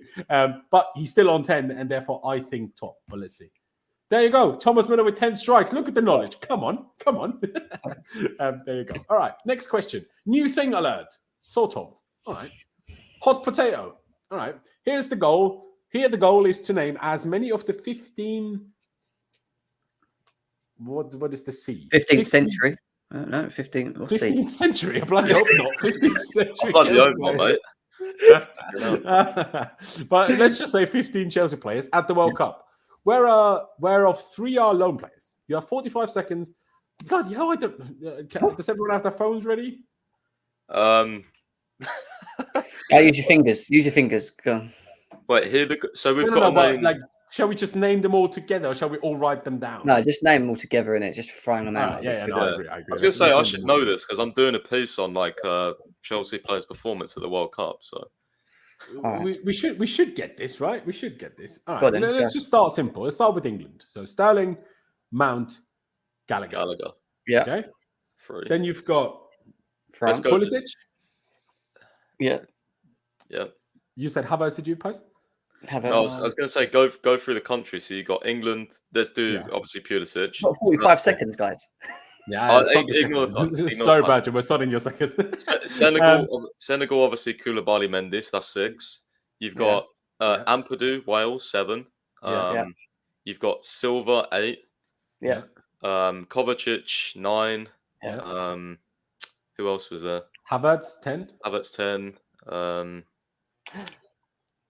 What else have we got then? Baba Rahman. Is he still with us? I think Yeah, He's still with us. on loan at Reading, isn't he? Well, Yeah. he's not in my piece, so. Yeah. Who else have we got? Lukaku counts. Lukaku, yeah. Batshuayi counts. Batshuayi. No, we Oh, sold him. now I'm confused now. Because, did we terminate Batshuayi's contract? Yeah, I think we did. Yeah, either that or we because sold him. otherwise this would be 4 loanies already. Okay, it's just Lukaku. But who are we missing? We're currently on what? 12? I 12, think we were yeah. 12. I know we're supposed to have 15. Aspilicueta. That's obviously. Yeah, That's the easiest one. Zakaria, 14. Zakaria. Yeah. Yeah, that's it. And do we have a last one? Not Jorginho, not Kante. Mount There has is one, got, isn't Pulisic has got- Ziyech, us idiots. We Yeah. haven't mentioned Ziyech. Yeah, Ziyech, bang. Yeah. Yes. All right. We got all of them. We got all of them. I think so. But let's see on the next slide whether we got all of them or whether, we make something up. Baba Rahman, there you go. I was like, okay, are we sure it's Baba Rahman, not Batshuayi? But yeah, then I'm pretty sure we got all of them. Fair play us. Not quite 45 seconds, and it was a team effort, but here we are. All right, then. Which 2 of the following countries have won the World Cup second most after Brazil? Okay, I know this answer. I'm not sure if you guys do, but I know this answer. Germany, Uruguay, France, Argentina, and Italy. Lewis, I'll start with you. Do you know who has won the second most amount of World Cups after Brazil? I know Germany's in there. I'm trying to figure out who the second one is. I think by default, I'm going to go to Argentina. Okay. Do you know the number? That you think both of them have won? Germany have 4. Well, they have to have the same amount, I'm pretty sure. These 4. 2 that we're looking for have both 4. Well, yeah, they do have both 4. Okay. Fair dues. Germany, Argentina, Peist. What are you going to go for? Germany as well? Argentina as well? I go with France as the second one. I don't know, to be honest. All right. Jem? I'm not a historian. I'd probably go France. Is it 2 they need? France and Germany. Okay. Like I say, I do actually know this answer, so I can play history teacher again. So Brazil have obviously won 5. Not sure if people are aware, but they have. Last one in 2002. Germany have won 4. Last one 2014. So Germany's correct. Uruguay have won 2. The first one and the 4th one, I'm pretty sure. France have won 2, 1998 and 2018. Italy, fuck. Yeah. Argentina have won 2 as well. But like long time ago, they won like the second and third or something, like long time ago. And Italy have won 4 as well. The last one being in 2006. Yeah, crazy, isn't it? These Italians now they can't even make the World Cup, and they're the joint second most successful. Isn't that crazy? There you go. Yeah, 4 wins each for Germany and Italy. All right then. This player cemented his legacy during a World Cup, but who is he? The world's way. He played for Napoli, Parma, Inter, Juve, Real Madrid, Juve, and Al Ahly. The number in brackets is the goals. So he can't exactly have scored a lot. It's a defender, probably. Who the flip is that? Cemented his legacy. What? So, what does that mean? A World Cup, he cemented his legacy. He's just like a world-renowned player. We have to figure out who it is. The problem is, like, Palmer 212 games. Like, how the hell, like... Yeah. Like, your most games and years being at Parma just throws me off. Yeah. But he has nearly 100 for Real Madrid, though. Yeah, no, that's just what don't make sense. I had someone in my head, but then I saw Real Madrid and it just removed it. The thing I'm not sure about is how old are we talking? Because 500 career appearances is a lot as well. It can't be Cannavaro. I was thinking Cannavaro, but I'd never known that he played at Parma. Yeah. But I feel like it must be Cannavaro because cemented his legacy during the World Cup and everything. This guy, I think it is just because the Juve Real Madrid ones. That's correct. So that's enough for me to. I would say. I don't know, but I would have said Cannavaro after. Did he play 200 games for Parma? Cannavaro? I don't know. I've got not a clue. No, but he went Juve to Madrid and back to Juve. That's true. Exactly. And played obviously in 4 different clubs in Italy as well. Sorry, 5 different clubs. Yeah, Cannavaro. It's locking Cannavaro, isn't it? It's got to be. I mean, unless anybody else has got a shout. Don't think so. All right. Fabio Cannavaro. There you go. Captain, of course, of Italy's last World Cup winning side in 2006 out in Berlin. All right, then. Finally, the golden goal scorer. All right, this was the World Cup semi-final 2010 between Germany and Spain. Spain won the game 1-0. I happen to actually know this answer again. Look at me. I need to do more World Cup quizzes than Chelsea quizzes, apparently. Maybe these questions are just easier. Who knows? But I actually know the answer. Pice, why don't I start with you? Do you have any idea at all? 2010 Spain, who could have scored that goal in that semi-final? Iniesta. Okay. Do you want to stick with that? Was it just a shout? Well, the guy looks small compared to PK, so Iniesta. Okay. To be fair, most players will look small compared to PK. I don't know. I'm going to go with Iniesta because he was, I don't know. Fair enough. Lewis, I'll go with you. What do you reckon? I remember Puyol scoring a key goal in the run to the final, but I don't recall when. Not Puyol. That can't be Puyol. It's not like Pedro or someone, is it? Was Pedro still? It's not like Pedro, is it? He did play. I don't know, but I'm going to say Puyol because that's the only thing I remember from that tournament. There's no way that is Puyol. I can be confident when I say this because I'm an old fuck. This is Carlos Puyol all day. Really? Really? He's just bending over. He's just bending over, Pice. That's why he looks small. Yeah. Nah, man. Look at it. Like he's like really forward. No, I ain't having that. Yeah, That's I remember. first. It was like an absolute thumping header from like a corner, and he was flying in. It was a wonder goal. Bro, is Piqué just huge then or something? Like, I what think the Piqué hell? is quite like 6'4" or something, so he is big to be fair. And Yeah. Puyol wasn't as big as you'd think as a centre back, but hey, here we are. All right then. Thanks for playing, Bertram. I appreciate you. Now, Jem, quickly, do you need to go, or have you got? Oh, yeah, in about a couple of minutes, 3-4 minutes. If you want to ask me Alright. about Chelsea. I do want to ask you something about Chelsea. Yeah. And the first question I do want to ask you about it is how happy are we that Reece James is back in training? Like, I know he didn't go to the World Cup, and I know he's sad about it, but the fact that he's now got 3 weeks of being in training to get himself fully fit but before we play again, this is wonderful news. Like, the World Cup could not have come at a better time for us, honestly. The World Cup came at a very good time for Chelsea, especially on the back of losing 4 games and then potentially playing a load of games in Christmas with a half-weakened team as we are and in this bad form as we are. I think it's a blessing in many ways. So the fact that Reece James could potentially be back is a big plus for us. We know that. Obviously, we lack the depth in that position anyway, in fairness, and we lack the level of the ability of what he is as well. There's no one close to in our team that can do what he does when he's not on the pitch. So having him back going into the second half of the season, let's be serious, we need a big second half of the season. We've been so poor, especially back at the end of the first part of the season. So Reece James coming back is a big thing for Chelsea.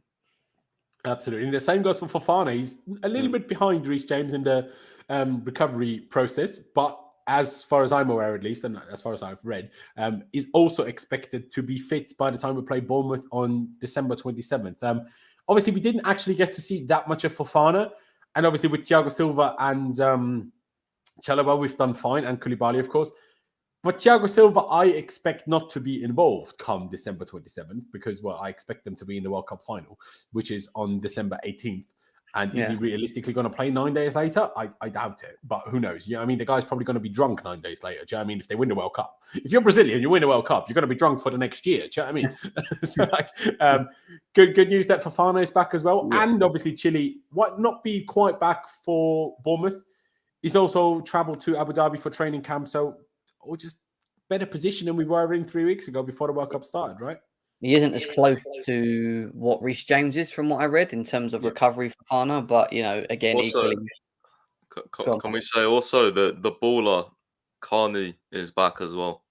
Carney as well, Carney's yeah. back, You know, again, helps with the mid. I like Carney. I want to see more of him going into the next part of the season as well. I think we should utilise him. But for Fana, I agree. And when you look at the first part of the season and actually losing him, it kind of put a lot of pressure on Thiago Silva. He started playing too many games again, you know, and that for me was a problem equally in itself. We know that he can do it, and he does do it, but I just feel at least with Fofana's there, we can sometimes maybe rest him, bring him off on 60 or whatever, you know, whatever it is that we've got to do. We've got more options in that position. I think Trevor Chalobah's done very well while Fofana's gone. Don't get me wrong. I think he's took his chances since he's been gone, but Fofana back in the team just equally strengthens the back as well. And obviously we lost Koulibaly for a little period as well, which didn't help. So yeah, Fofana back is good. Fair dues. Jem, I appreciate you for giving us your time. Have a good rest of your day. And everybody, make sure you subscribe to Jem's channel, GNA TV. Link is down in the description. Jem, appreciate you. Take care. Take care, man. Thanks for having me, as always. Big up, bro. Good stuff. And Lewis, I'll ask you as well. Obviously, we're all going to basically agree on this, but I think it's huge that we have, like, obviously we weren't all 100% sure when was Reece going to be back. I will also say, I swear when Fofana initially got injured, we didn't know he was going to be out for this long. Like, the fact that he's now behind Reece James in recovery, to me, kind of crazy. But Reece James being back, I tweeted it earlier because it's his birthday. So happy birthday, Reece James. Thank you for just being at our football club, because otherwise we'd be even more miserable than we are already. I literally said, no, exactly. He's our best player. He's our hopefully future captain. He's kind of our best agent, because if we sign Rafael, it's literally going to be thanks to Reece James.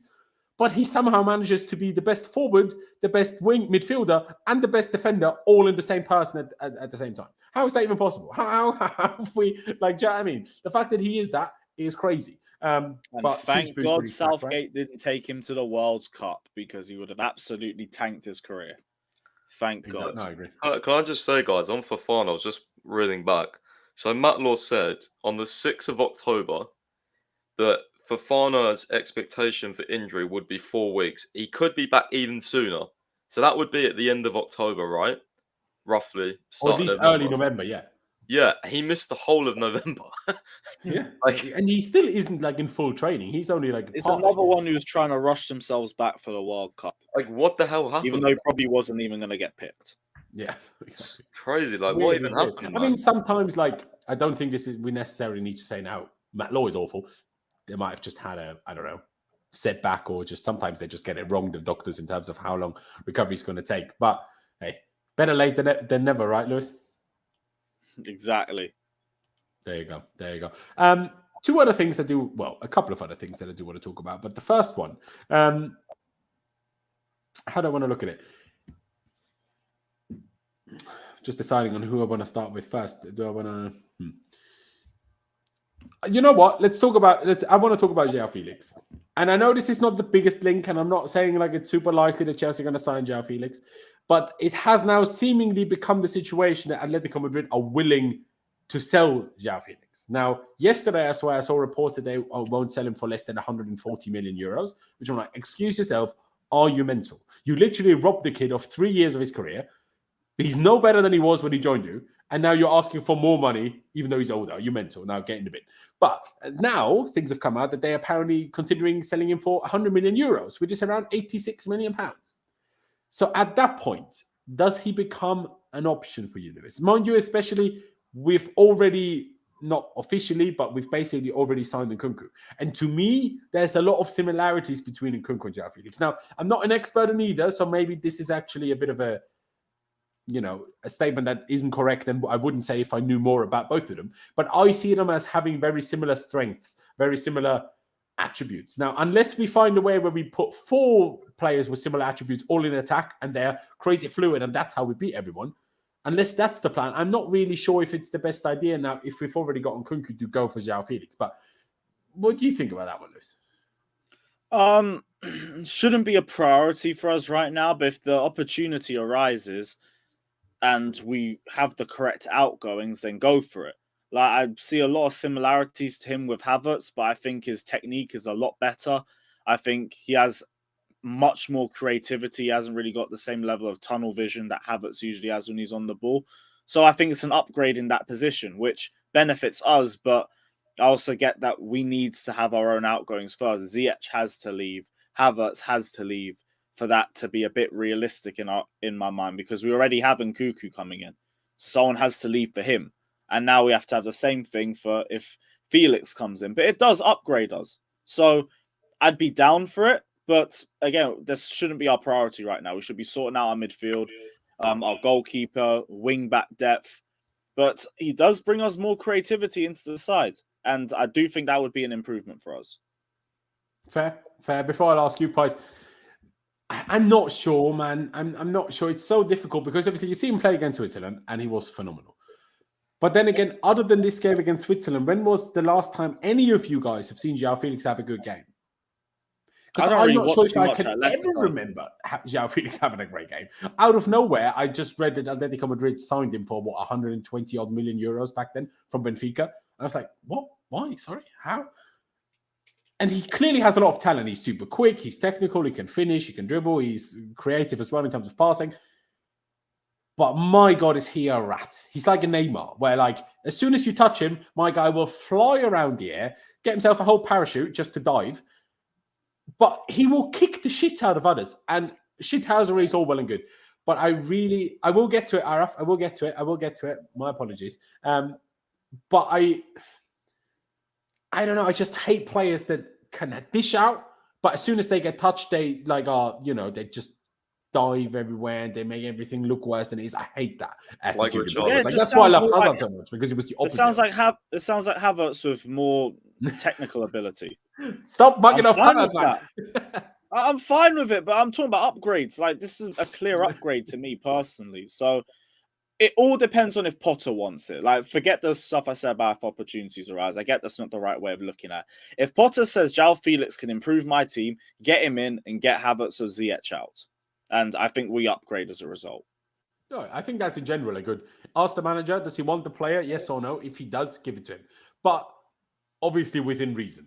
And also only until we see that he's, good or not good at picking players. If we give him Joao Felix now and then it flops, then don't give him other players that he wants. Do you know what I mean? But that applies Mhm. to every manager, I guess. Pice, what's your thoughts, Joao Felix? Number one, the price. Number two, the player. Number three, maybe the character. Is he someone you'd be interested in, or do you agree with me that if we've got Nkunku, you don't need Joao Felix? It's like either or rather than both.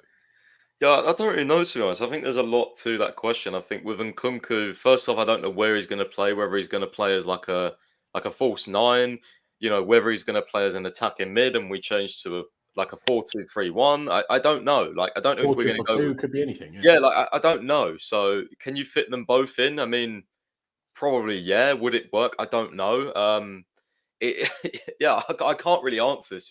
I rate the player, I do. I think the thing is with Felix is like, first off, Simeone absolutely stinks.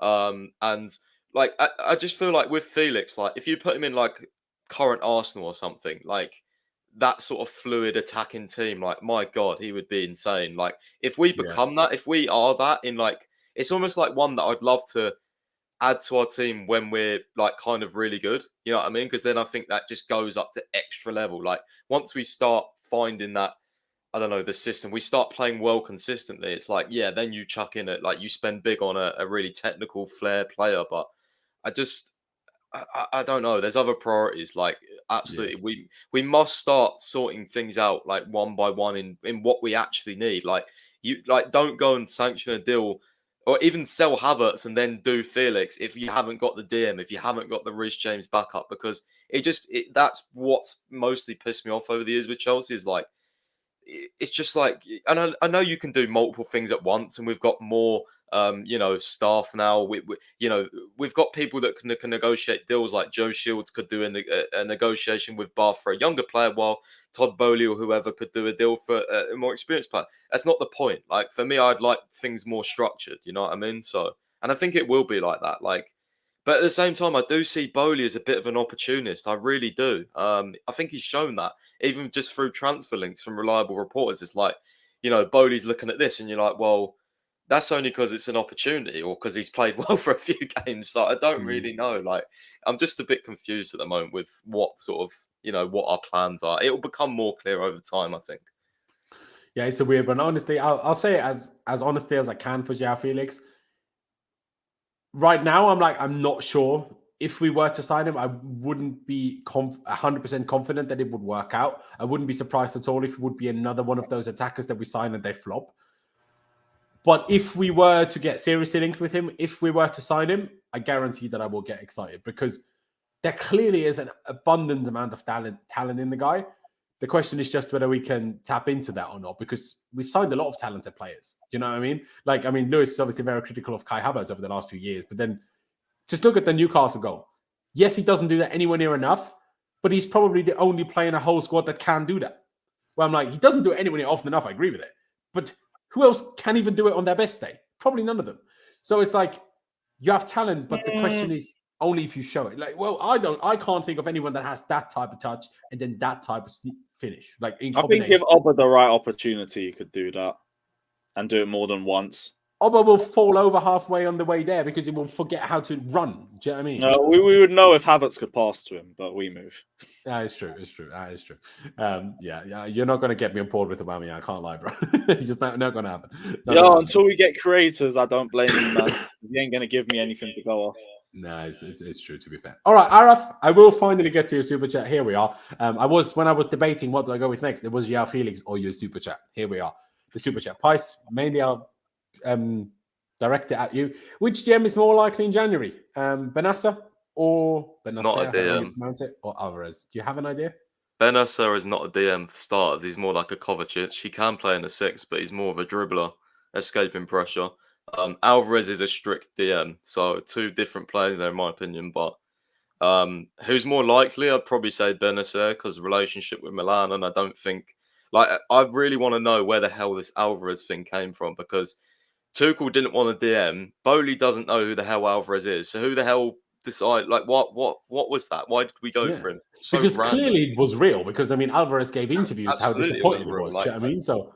Fucking weird, man. That was the weirdest link I've ever seen. And even people saying, "Oh, we're going to go back from in January." Sorry, who's doing it? Who's putting what the hell? I don't understand. Yeah. Where did this come? Where did this spawn from? He's not a bad player, but is he the guy we need? Is he the guy I want us to spend 50 odd million on? Nah. Do you know what I mean? Nah, I'd take him for like 25 mil tops. Yeah. That's it. And I take him. Obviously, we'll get to the Kante thing in a second, but because we're losing Kante most likely, I don't think we should be losing Jorginho and Kante at the same time. Leave Kante, let Kante leave now, let Jorginho leave the year after, in my opinion. Thank you. Someone who finally agrees with me. I've been getting cooked for people say it. Like, people like, let them both come. Like, no. Like, if we get Rice as well, by the way, Jorginho's not going to kick up a fuss if he's a backup. I don't believe that personally. Exactly. Like, he wouldn't want to do it for 3 man. years before a season. He'll be okay with it. We need that experience. We need that leadership in the dressing room. Like, we need that. Like, we need Jorginho still, in my opinion. I also think to Rice training and playing with Jorginho will make Rice like tenfold better. God, bro. It riles me up because people act like they both can't coexist. It really pisses me off. But yeah, I know people. That would be our best pivot, bro. I know people have this stupid ass like thing against Jorginho. So I don't hey, know. he's gonna get done in transition. Sorry, like they all don't take 10 minutes to make a pass. Come on, man. Yeah, number one, that, and number two, have you watched the World Cup? Every DM gets caught in transition every now and again. It doesn't matter who the fuck you are, man. Like that's the whole point of transition football. I'll say this again as well. Just one underrated factor. Jorginho's availability for Chelsea over the years has been second to none, in my opinion. He's always available. People never even take that into account. So, you know, him and Aspie are the only ones that have that kind of. Yeah, people moan about injuries. Well, you know, Jorginho is always there. You know, so maybe that's why he gets slandered so much. Playing on painkillers last year. Bro, that's why he gets slandered so much. Point actually, you make there, Pies, because he always plays. Well, easier to slander a guy that plays than a guy that sat on the sidelines for 6 months being injured. Exactly. No, it's true. It's true. I mean, I'll be honest. I've watched AC Milan, but I've not seen enough of Benacer, like paid enough attention to him as an individual to really know whether I'd be such a big fan of him. I mean, Pies, do you have much of an opinion on Benacer? I think he's kind of similar to Kovacic, to be honest with you. Really good dribbler. He's really small, good in tight spaces. I do worry about his physicality, but I would say he's better defensively than Kovacic. He's really strong. He sits a bit deeper though, doesn't he? He does a bit of both, but like he's not like that question there. He's not like to say he's a DM. Like he's kind of not. He's kind of a bit of both. so he's more of a double pivot DM than a single DM type thing. Yeah, I would say so. But if we did play him there, like he's better like anticipating and tackling than Kovacic, in my opinion. Like Kovacic can put in some good tackles, but I think like I don't know. You know what I mean? Like he's a bit more defensive, I'd say as well. Okay. Yeah. Lewis, do you have much of an idea about Benacer at all, or like maybe if you've spoken about him on your streams? I saw him as like a long-term Jorginho replacement for us. Has a lot more of the traits that people say Jorginho doesn't have and they criticize him for, and I think he'd be a good addition for us. He'd have to come with another midfielder though, like potentially a Rice or I'd say maybe Bellingham, but I think it's very unlikely and we shouldn't be spending that much on a 19-year-old when we've got much bigger issues to sort out with. I'd rather bring Declan Rice in at that rate.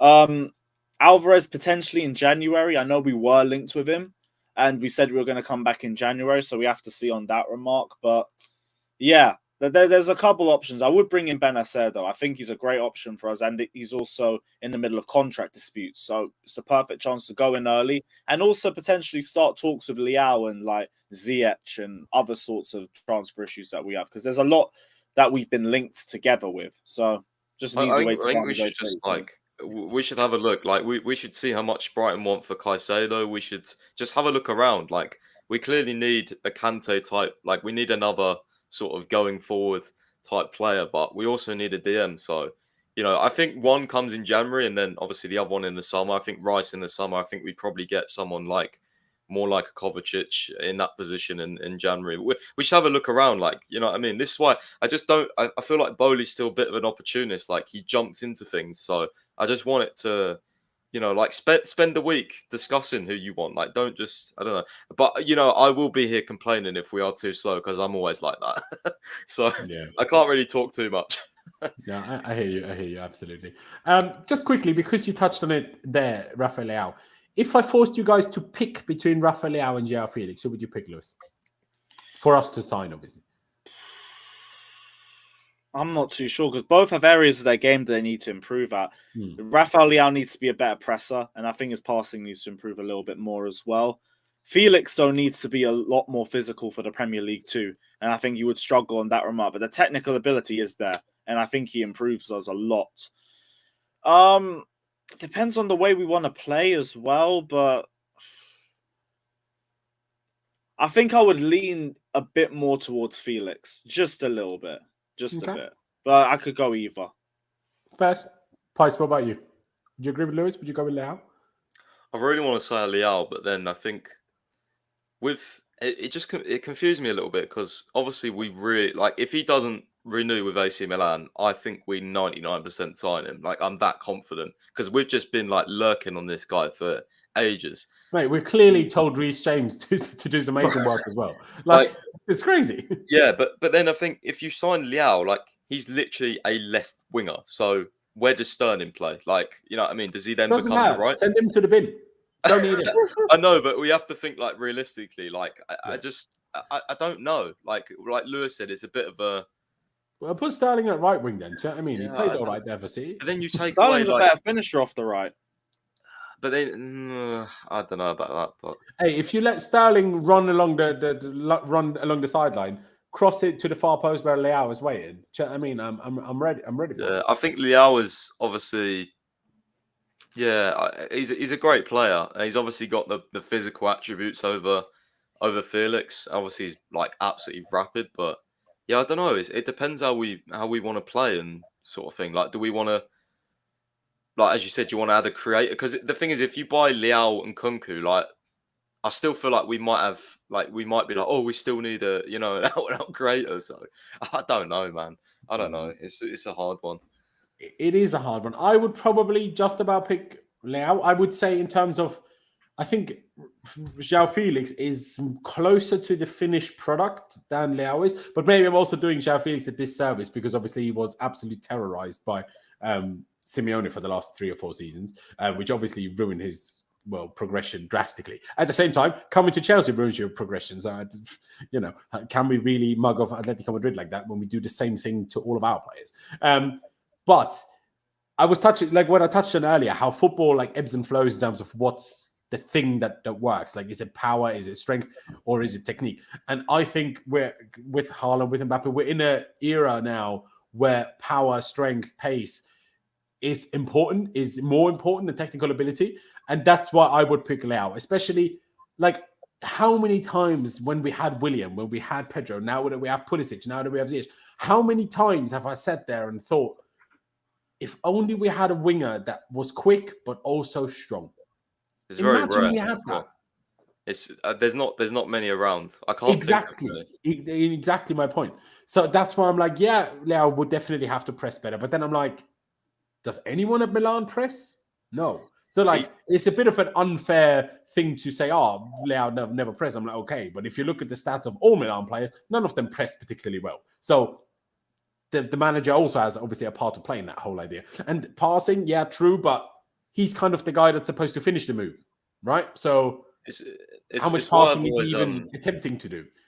So it's why I've always been a big fan of. I know he dives a lot, but I've always been a big fan of Zaha because I think in the Premier League, I don't know too many wingers that are quick, strong, and all. Like there's not really many physical wingers. Period. Like. Leao would offer us something completely different than. And I think Leao makes Wilfried Zaha look like a toothpick in terms of frame. Yeah, he does, man. He's like 6'2". He's built, so yeah. I think exactly.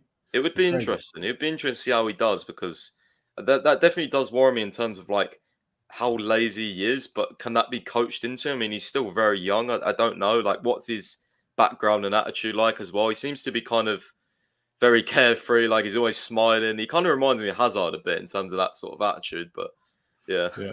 Sorry, just going back, HM made me laugh. Pice really loves these bad takes. Bro, Zaha is a baller, man. You guys don't know ball. Yeah, bro, he'd be a great squad player for us. I'm with you on that. Bro, how many? I mean, it's better like 3 years ago than now, but yeah. Bro, he scores like 10, 12 goals a season at Palace. Like, imagine him in a better team. He's But sick. people are really sleeping on him just because he's at a mid-table club. I was screaming for Chelsea to move for him in the summer. See, I'm not even Right sure. Do you there. think people are sleeping on him because of Palace, or are people sleeping on him because they're like, well, if he comes to Chelsea, he'll be awful like everybody, like every other forward? I don't see Yeah, but- how he could be awful. Like, Exactly. he's one of those. Like, I don't know. He's just sick. He I don't plays know. all over I'd the take him front as a three. squad player He's for sure. creative. He scores more goals than all of our attackers do. Why would surrounded by Bro, seemingly Lewis, better Willian, players he would Lewis, shine? Fulham Willian is better than our attackers. Look at the stats right now. It's not much to go off. Yeah, shit, but you're like right. I say, it's different though because we play against low blocks every week. Fulham are the low block every week. So when Fulham do attack, they have space. Our attackers never have space. That's just a big difference. All of these players are not like people. I think what people in football, I think a thing that has changed like a few years ago. Like I saw people talk about how the peak of football, like the best footballers were so much better a few years ago.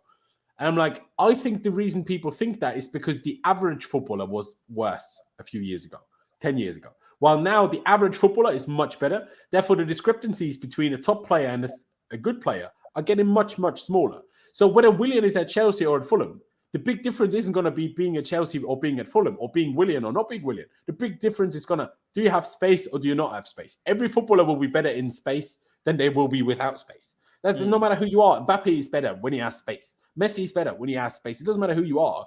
To play good football, you need space. That's why the opponents try to not give you any space. But hey, here we are. One thing I did want to touch on, we will round this one out fairly soon because obviously we've been going for nearly 2 hours already. Not the biggest shocking news, but still I thought a good thing to hear and read off Pice's website, chelseafc365.com. Link is down in the description as always, ladies and gentlemen.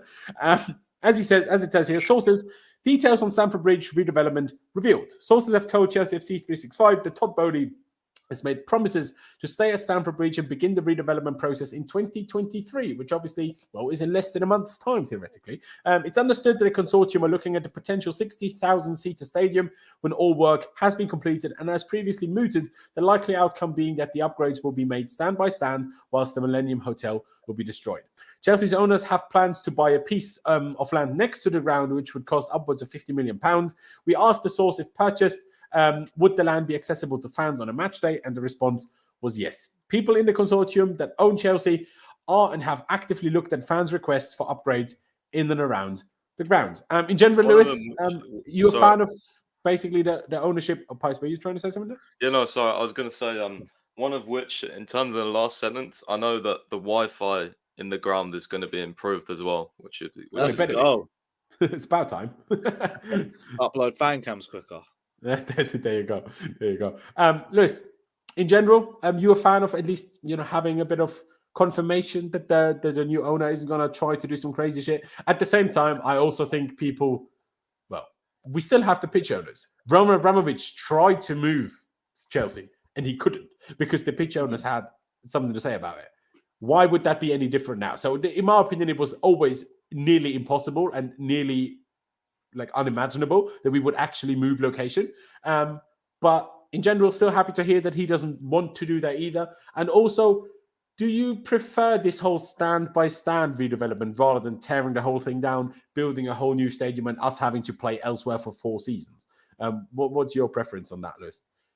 Stand by stand's better for the bridge. It'll make tickets a bit harder to get for fans, but I mean, for fans that want to stay at the bridge, it's better for them. I've always said that long term, if Chelsea want to talk about like constantly renovating, eventually we will have to move out of Stamford Bridge. So we might as well just do it now and save ourselves the time. But hey, I got no problem with staying at Stamford Bridge either. It's still a great spot. It's still got a lot of history behind it. But I just don't know where we go after we've built 60k. Does it just stay like that and we never renovate, or what do we do? Well, I assume the interest in football, as much as it's been going crazy high over the last 2 decades, I assume everything will come down to a little bit of a halt at some point, but who knows? And sorry, I have to break your fantasies here. Yeah, and Barca Madrid have 30,000 empty seats most weeks. Like, I'm not sure if you're aware of that, but they do. Madrid less so than Barcelona, but neither of them are regularly sold out, other than for really big games. And I'd rather be sold out every week at 60k than have a half or a third empty stadium most weeks and then sell out against our big rivals. not about that. Do you know what I mean? Let the Spanish fans who don't even know how to spell it away, they do their thing and we do our own. Do you know what I By mean? the way, can I just say to that guy, like, going to 60k as well from, what is it, like 43, I think, and a half?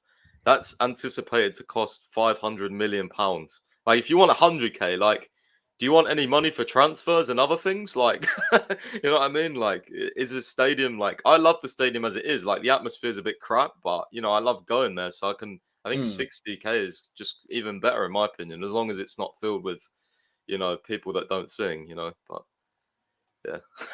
There you go. No, fair play. But Pice, your thoughts on the stadium redevelopment? Would you prefer building a whole new thing rather than doing the stand-by-stand thing, or are you a fan of the stand-by-stand situation? I am. I'm looking forward to see how it comes out. And this is actually really annoying as well, because I had this scheduled for earlier on in the day, and then I saw that like one of the pitch owners or shareholder things, they said, "Oh yeah, Todd Boehly's said he's made promises." So I was like, for fuck's sake, like I didn't get it out early enough, so I kind of just posted it anyway. But yeah, I am a fan of it. But I don't know, man. I'm a bit of a weird one when it comes with stadiums. Like, I'd rather just the money on transfers and stuff like that. Like, I love this because I go every week. Like, I think I love the stadium as it is now, but I guess an upgrade is cool as well. Yeah, I mean the whole money on transfers instead, but I guess after you make more money that you then can spend on transfers. So it pros and cons, I guess, from that perspective. It's weird because ground things like that as well, like improving the training ground. Yeah, no, I agree. I agree with that completely. Yeah, I don't know. I mean, Dexter said it there. Didn't see the problem with temporary move before. The temporary move, if it was a season or two, I'd be okay with that. But the plan that we had in 2015, that would have had us move out for 4 seasons. You know how long 4 seasons is?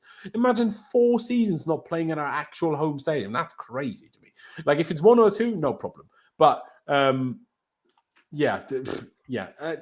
I like about the stand-by-stand thing, I think it's more like, well, not more likely. It will definitely keep the soul of Stamford Bridge better than it is if you tore the whole thing down and built a whole new thing. Now, would a whole new thing be a little bit nicer, be a little bit, I don't know, more spacious, be, I don't know, a bit prettier in that sense? Potentially. But, yeah, I don't really mind. I'd rather not move out for 4 seasons, so that's why, if there were issues with TFL, but Dexter, if they say 4 seasons was worst case, I'm sure construction, and every single construction site that you ever see takes longer than they expect. So chances are it might have been 5 rather than 4. Do you know what I mean? But who knows at the same time? I mean, I think Liverpool done a pretty good job at redeveloping stand by stand. So if it goes anything like that, they've got to put they've got to put well, when I say begin the process, it doesn't it may be late next year they start building it, because I think they've got to put they've got to do some all sorts of paperwork and apply to different councils and shit like that as well. So it'll take a while, I think, before it actually gets approved or whatever. Fair dues. And just lastly, we could talk about the Kante stuff, but I feel like we've talked about it in the past. It was just confirmed again by Maurizio Romano. Matt in the chat has asked a few times whether there's any news on Andrey Santos. Now, Clutch said somehow that apparently Newcastle bid 30 million. He was turned down, even though we were set to sign him for 12 million. So I'm a little bit confused by that. I didn't see that Newcastle news. But Pice, any latest on Andrey Santos at all? I think Fabrizio said a week ago that was it Fabrizio? Actually, no, I think it might have been the secret scout who leaked the Moukoko talks. He's very good with the young players. He said there's definitely a thing there, but it's not close as the initial report said. Fair enough, but still us in pole position, would you say, or? Well, I think so. Yeah, he said to me that there's interest there and stuff, but yeah, he didn't mention any other clubs. So I don't know. Maybe it's the report. I always wary with when the transfer news comes out and it's not it's just that one sole lone report. Even though that report might be reliable, it needs to be backed up by. Just look at the Canal Plus report earlier about Lyon. Yeah, man. I thought that was real. They fucking 1.7 million followers, GFFN, who post French reliable sources, posted it. I'm like, oh, lovely, some news, and then the guy comes out and said it's fake. So yeah, sick. There you go. But you mentioned actually an interesting name there, Youssoufa Moukoko, obviously from Borussia Dortmund. He's only 18, Still scored 6 goals and got 3 assists in 14 games this season, but it's Bundesliga tax, so who knows? But in general, he seems like a very talented player. He's 5'10", but he's only 18, so he might grow and get, I don't know, maybe he makes it to 6 foot, so okay as a striker. He, to me, is a little bit young if I'm like, sign him and bank on him. Like, I know we're trying to build a young team on the Boehly now, but when I think of young, I'm like talking 21, 22, 23.